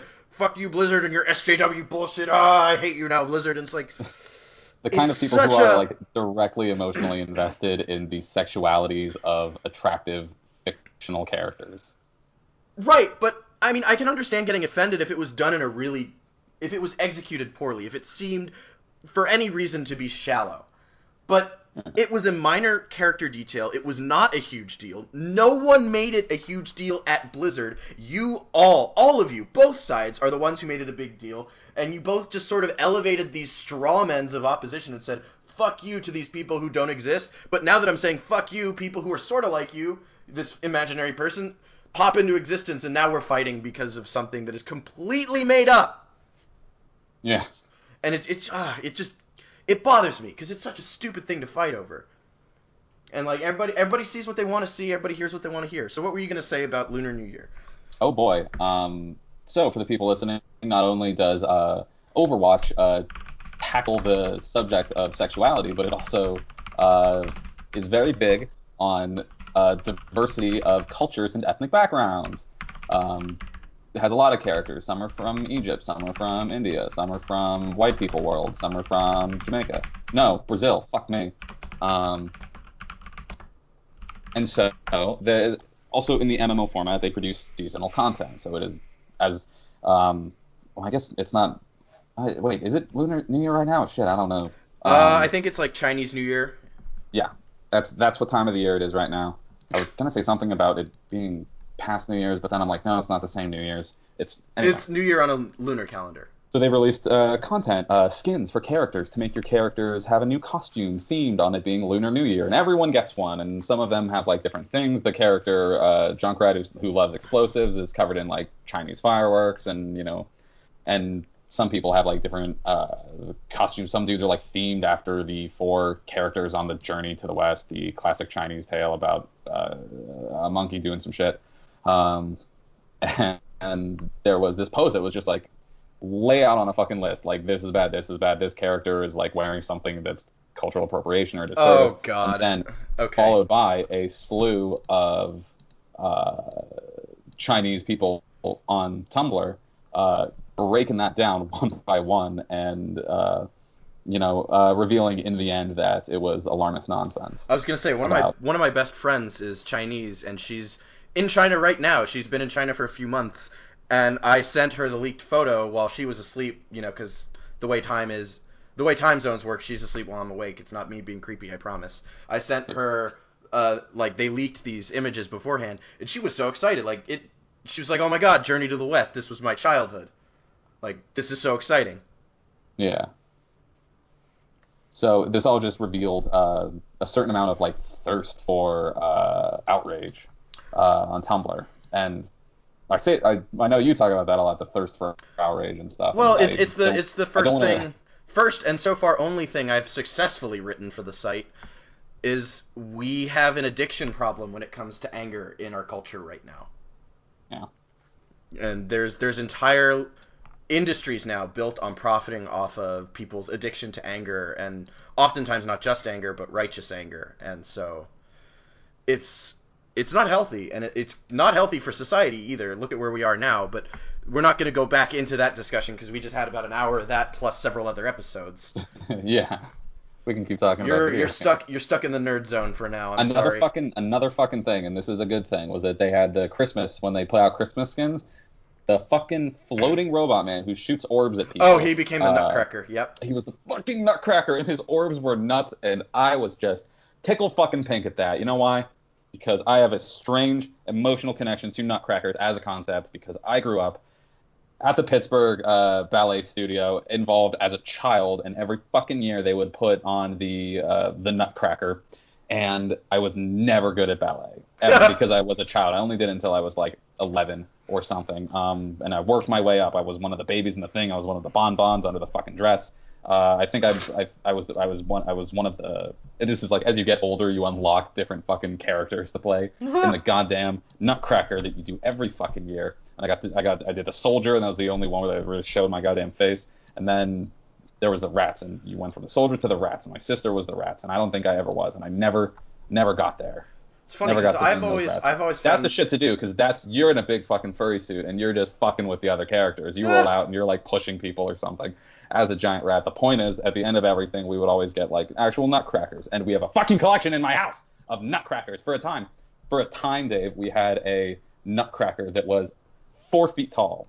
It was a totem with this fucking real face. You could, at exactly ball height, you could just put your balls right in his fucking mouth. Oh my god.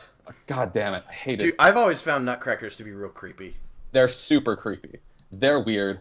I don't know what fucking culture, and I'm just positive it was Germanic, had decided at some point to fucking, like, so we eat nuts. We're people who eat nuts, but there's a certain utilitarian thing. You don't want to do it with a hammer, like, let's make a device for it. No, let's make a device that's needlessly ornate and in the shape of a fucking dude, and then for some reason turn that into, like, the most persistent Christmas novelty. It's funny, though. At least in my life, and it's clear I'm not over it. It's funny, though, because there are actually, like, just basic mechanically functional Nutcrackers that don't look like scary people with big teeth. They look like a pair of fucking pliers or something, and you crack nuts with them. I was using a fucking garlic press today. Like, in what parallel fucking weird world does you make a garlic press into a little man? I don't fucking know. I'm sorry. Anyway, there's some weird discourse for you. Fucking. Yeah. I will plant my fucking tree to die on this hill. With the nuts you cracked in your Nutcracker? I fucking, God, I love them. I hate them. I want to smash them, but I want to take a video. Anyway, so moving on. I got nothing else. You're stalling for time. Oh boy. It's just gonna be an interesting one, this podcast. Yeah, definitely.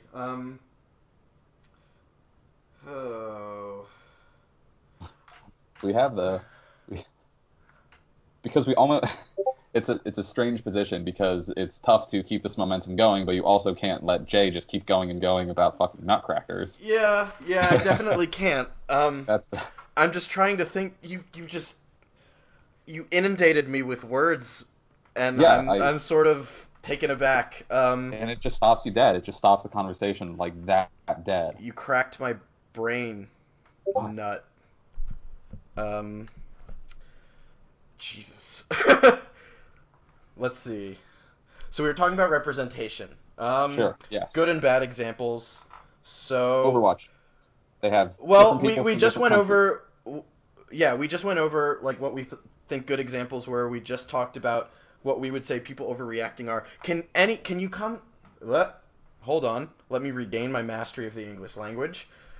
Do any examples come to mind for you of, I guess, like a bad example or like an example of representation in very poor taste that's not the Emoji Movie? Um, what do I think? What do I think was ham-fisted? What do I think was not Like, and done? not either because there's two ways, in my opinion, it can be done poorly. It's done just for marketing reasons, in which case it's really shallow and irritating, or it's done from like an aggressively ideological perspective where it comes off as condescending and also irritating. God, And fucking that's my beef with Marvel comics as of late, like the actual comics, not the movies. The movies are mostly good, um, but the comics, they've been making a really aggressive push for diversity, and some of the characters are pretty great, but a lot of them are just like aggressively bad in my personal opinion. That is not like this is a piece of media, and I'm speaking Wait, you're talking objectively. about the comics, not the movies? The comics, yes. Yeah, yeah. I don't read cave comics. Yeah, and that's why I'm not gonna get too into it because I'm sure most people don't. Um, But I'm trying to come up with examples because like in a lot of cases like I don't feel strongly enough about weak representation because in a lot of cases it is like you get what you get yeah, and I end up satisfied enough. Basically any fucking case of like girl character like character who is girl, whose character is girl. yeah. Smurfette syndrome, like because they just like need one girl or something. Oh, That's like if you it's wanted to, it's you wanted funny. It's funny you bring that up. Sorry to interrupt. Because do you know the Nostalgia Critic? yeah, yeah, I Are know you of him. familiar with his work? His nostalgia and his criticism Yeah. vaguely. For the viewers, the Nostalgia Critic is a guy on the internet who will review old movies or new movies that are remakes of old franchises. And sometimes he'll do skits, but it's comedic He's a reviews in general. comedy Yeah, personality. it's comedic reviews, but I bet if any listeners don't know who he is and they Google him real quick, they'll be like, "Oh shit, that guy," because you see him yeah, fucking everywhere. but I recently the other night watched his review on the Smurfs movie, which was hilarious, and he's like, so this one's named Grumpy, this one's named Clumsy, this one's named Sleepy, so they're all named after personality traits, and then the camera just goes over to Smurfette, and he's like, oh, it's girl, Yeah, it's it's personality trait girl. yeah, and it's hard. I always feel like I'm walking on eggshells on shit. Like I'm a Tumblr person. Please don't get mad at me, internet. But fucking but that like when that's it, then it's like then why fucking bother have a girl character if you put it in if it's only girl? Like if you want to write a movie about all guys or something, fucking Stand By Me was about all guys. Well, Fucking okay, Shawshank Redemption, other Stephen I King agree, I things. I don't agree, know. I agree with you, but I think if you look at the way people behave, if you were to make a movie about all men, either because you expressly wanted it to be about all men because all the themes were to do with masculinity, or it was just that's the way you envisioned the characters. Yeah. Then you would also have a limited People, market. well, you wouldn't have a limited market, but people would make a fuss just the same way if you make a bad female character. You go to the Smurfette syndrome if you only have one, and it's also bad. And so it's kind of a tough spot for a creator to be in, I think. I don't know. I never Like kind of a damned I've if you do, damned if you no, don't. nor like I've never heard anyone like call out fucking Stand By Me for not passing the Bechdel test or something and saying that like Well, I don't know how rampant it is because I've sort of disengaged with like those parts of the internet, but it happens. me saying all of this, what I'm not saying is the solution is to cut the girl character for being the girl character. My response to this is something I wish I could quote it more definitively, but it was the creators of BoJack Horseman, and they were talking about like we wanted to do this gag because BoJack Horseman is a show about it's in a world where there are people, but then there are also There are animal also people. animal people, yeah. So then you have like some there's plenty of jokes to make about the interactions of animals And as if they were people or something. BoJack Horseman, And the there was this titular joke that had character. something to do with Yeah. like a dog person, and like they did something like they barked at a car or something, which is not a thing normal people do, and that's like wacky, and that's the joke. That's not what it was. I'm doing a disservice to the writers who probably wrote a really funny joke, but I'm just using that as a bullshit example. And they were talking about in some commentary, they were like, okay, so we wanted to, like about representation. They were talking about like, so we wanted to make this like joke about a dog or something, and then like somebody just fucking thought of like what if it's a girl dog? And they're like, yeah, well, what about it? You're like, exactly, what about it? It doesn't change the joke because the joke is about a dog that's a person. And then and it didn't matter because the joke is about the dissonance between dogs and people, but it's like the gender of the dog doesn't apply, whether it were the gender of the dog or the gender of the person that it's juxtaposing. I'm getting really in the weeds with my own Yes, ability to yes, speak. yes, you are. So, and they were talking about like, okay, so you're right. So what's the structure here? And the structure is that like when a character is a woman, that becomes an extra layer to the joke, and that like can become a superfluous layer. Because the viewer, the way we all view media and stuff, and this is part of the problem, is that like if you saw that character, you'd be like, okay, like it's a dog and it's a person, but like is part of the joke about gender by making it a girl dog person, and you might get confused and like stuck up on that, but that doesn't where the fuck am I going with this? I the don't know, point is man. the point is that you don't need to have four you know four multidimensional characters and then girl character. You can have three multidimensional guy characters and one multidimensional girl character. That's actually not what or that's the opposite. Wait, that's not what I just shrunk the girl syndrome, I think. Wait, you have that? No, that's just small but adequately characterized representation. My solution is not that you cut the girl character and have like four in-depth male characters. Solution is that you have three in-depth male characters and two in-depth female characters or something. Like then you have like five in-depth characters instead of four in-depth characters and one girl. I think that's where I'm going, but I am not a fucking well-read. I'm neither a well-read feminist I'm a feminist, but I'm not a well-read feminist, nor a media analyst. Yeah. I put a toe in that bear trap for a second. Yeah, you were really like talking yourself into a just. This is why I have to drink when we into a knot. And so the curtain is pulled back on the production process. Yeah, I'm a bad person. I have vices. I also listen to a lot of Dan Harmon's podcast, which explains a certain amount of something because I'm a fucking. No, I love Dan Harmon. I did not know he has a podcast. Oh, it's fucking so good. More people need to listen to that podcast. Dan Harmon is like this really interesting breed of like existential comic where he's funny, but it's not like a. Dan Harmon, for people who don't know, real quick, he was the writer. Yeah.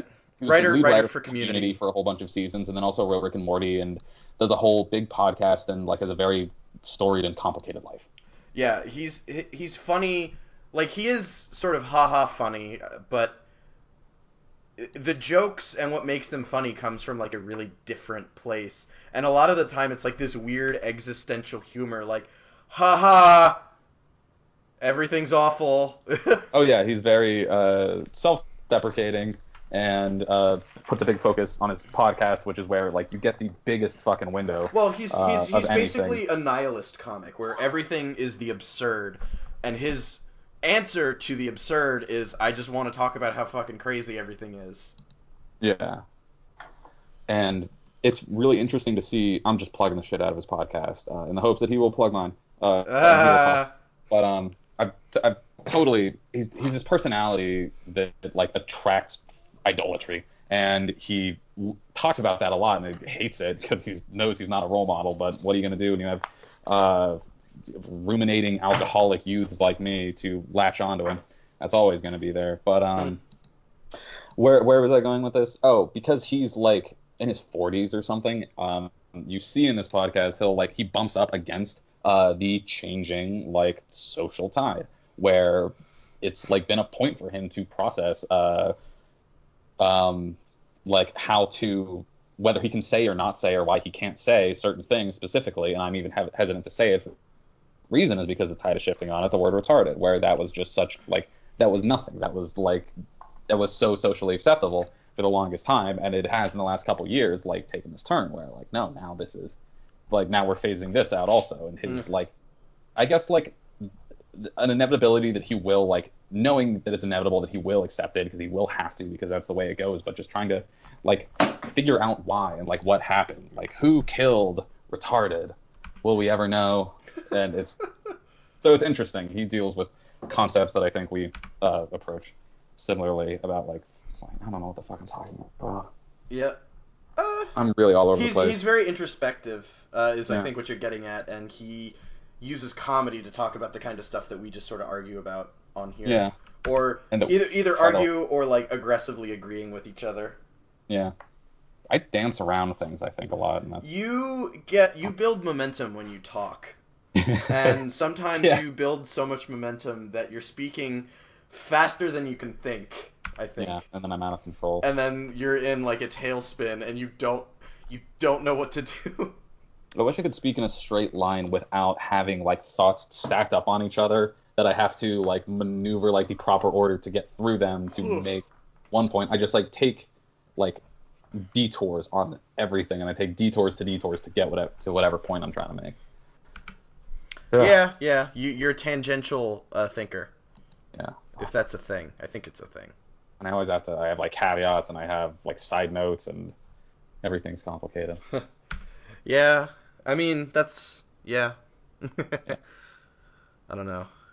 Other nerd things. I've been playing a lot of Fallout 4, and in terms of representation, I don't have any other games where I can play as an obese Indian grandmother who I try to model that character after. Okay. So that was anyway. You know, actually, I like playing games where I can play as here's something that, and maybe this is just me not understanding, but when people talk about representation, I understand the desire to see aspects of yourself reflected in the media you consume. But oftentimes I see arguments along the lines of, we need these characters so we can relate to them. And to me, that's almost kind of reductionist, and it downplays the human capability for empathy. Like, really, something as arbitrary as your gender, it determines whether or not you can relate to the life struggles of a character. Like, the reason I was so into Spider-Man as a kid, the reason I was so into both Peter Parker and Miles Morales as superheroes, because Miles Morales is what most people would just call Black Spider-Man. He's actually biracial, Black and Latino, but is because they're both... Peter Parker is a dork who's looked down on and treated like shit by most people, but the people who know him know that he's a good person, and he tries his hardest to be a good person. And while Miles Morales is not a dork, he certainly gets shit on, and I can relate to being shit on by the world and by your life circumstances, although not necessarily in the same way, given his story has a lot to deal with an absentee parent. But they're good characters, and I can relate to them on more than just, Peter Parker is like a tall white dude with blue eyes, and Miles Morales is a small black kid. Like, I relate to them as people, not as demographics.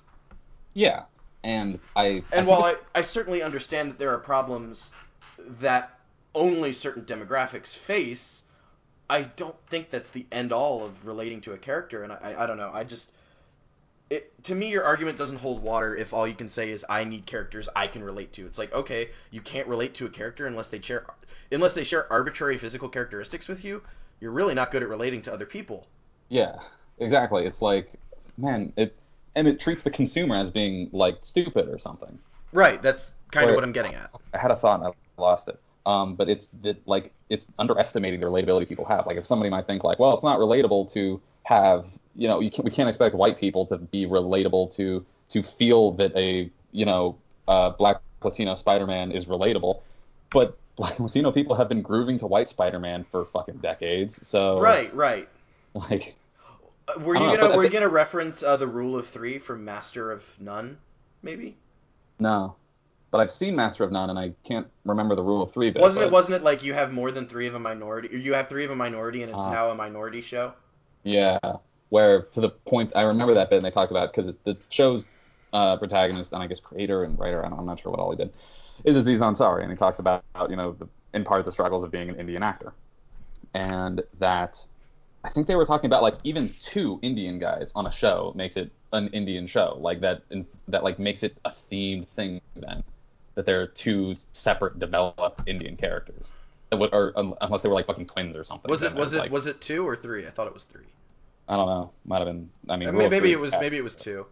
But and they talked about, like, black people kind of different. Like, you can have two black characters on a show, and that is like, and it can still be like considered a like general audience show, or not even general audience, but just like if there were like two Indian characters in a show, that it would then take on a certain connotation of like, what's the purpose of that, and is that part of the joke of this sitcom, is the two Indian characters, and is that part of like the entire like elevator pitch, what the setup of the show is there being two Indian guys? And it's like, no, you like could theoretically take any individual character and recast it as an Indian person with an Indian actor. I mean, and that not change the character at all, but then the tone of the thing shifts, and that is part of the cultural perception of it. We were talking about like the market perspective of it, that like people will be relatable to whatever, but like there is as much as I absolutely do believe, and I do, that people will find it relatable to people can find humans relatable without like matching their race or gender or orientation or anything. That people are relatable, but that's not 100%. There is a part of our culture that like throws us off because we've been living in media culture that has been predominantly white, predominantly like heteronormative, like and cisgender and this and this and that. You know, the main line of this representation stuff. That it's like that. It's because we are like so soaked in that from growing up with this kind of media that when anything is different, you notice and you start to wonder why it is, when there could be no reason for it other than just, you know, make the characters different kinds of people. There's the same characters. Like if you have like a certain like a list of personality traits and like character depth, and then just like wrap it up in a different, like as literally color. Yeah. So yeah, so I mean, you're basically saying that we're socialized on some level to. That's the word, socialized. It's easier for me to get too soaked in culture than it is for me to get to the word socialized. Yes, socialized. I mean, and culture. It certainly builds a visual. Yeah, that's just how I feel. Shit, that it is. That I don't know. The human mind is built off of the culture that it's fucking exists in. You're not like above people getting you to believe things by showing them to you, because that's fucking. I wish I could cite exactly the sort of thing, the study that was done, that the concept that like if you just hear something more, it gradually becomes true to you, and all of the terrifying implications that has. Anyway, that's how propaganda works. Yeah, And that's what it is. Culture is propaganda. You heard it here, folks, on Open Discourse. You want to wrap up? I was just about to say, let's bring this train wreck to a screeching halt. Great. I have to clean my apartment, and I'm getting very tired. So if you'd like to come sift through the rubble of this train wreck, come on to open-discourse.com, facebook.com/opendiscourse. Like, comment, subscribe to the YouTube channel. I've watched so many YouTubers that like I can rattle it off. It's so easy. What, the whole like, comment, subscribe Like, comment, subscribe. It's like it's like it's a mantra. Yeah, it's like shaking someone's hand or something. Like you don't even know you're doing it. I get approached by dudes on the street here in Philly who want to tell me about a church thing, and they do the handshake because that gets them in psychologically to me, and I don't know why. If I see a hand down, you have to do it. Tune in next week when I talk about fucking Batman. I gotta do that. Oh, you're gonna talk about Batman now? Yes, and lead that into a whole thing about the judicial structure. I'm not gonna write anything, but I at least want to have like notes on. No, but that's like your go-to brand. That's one of my big things. All right. Yeah. All right. Thanks, everybody. Goodbye. Bye. Oh, and to Quay, for starters. Yes, Quay for being here for me. He's not here, but for him being here.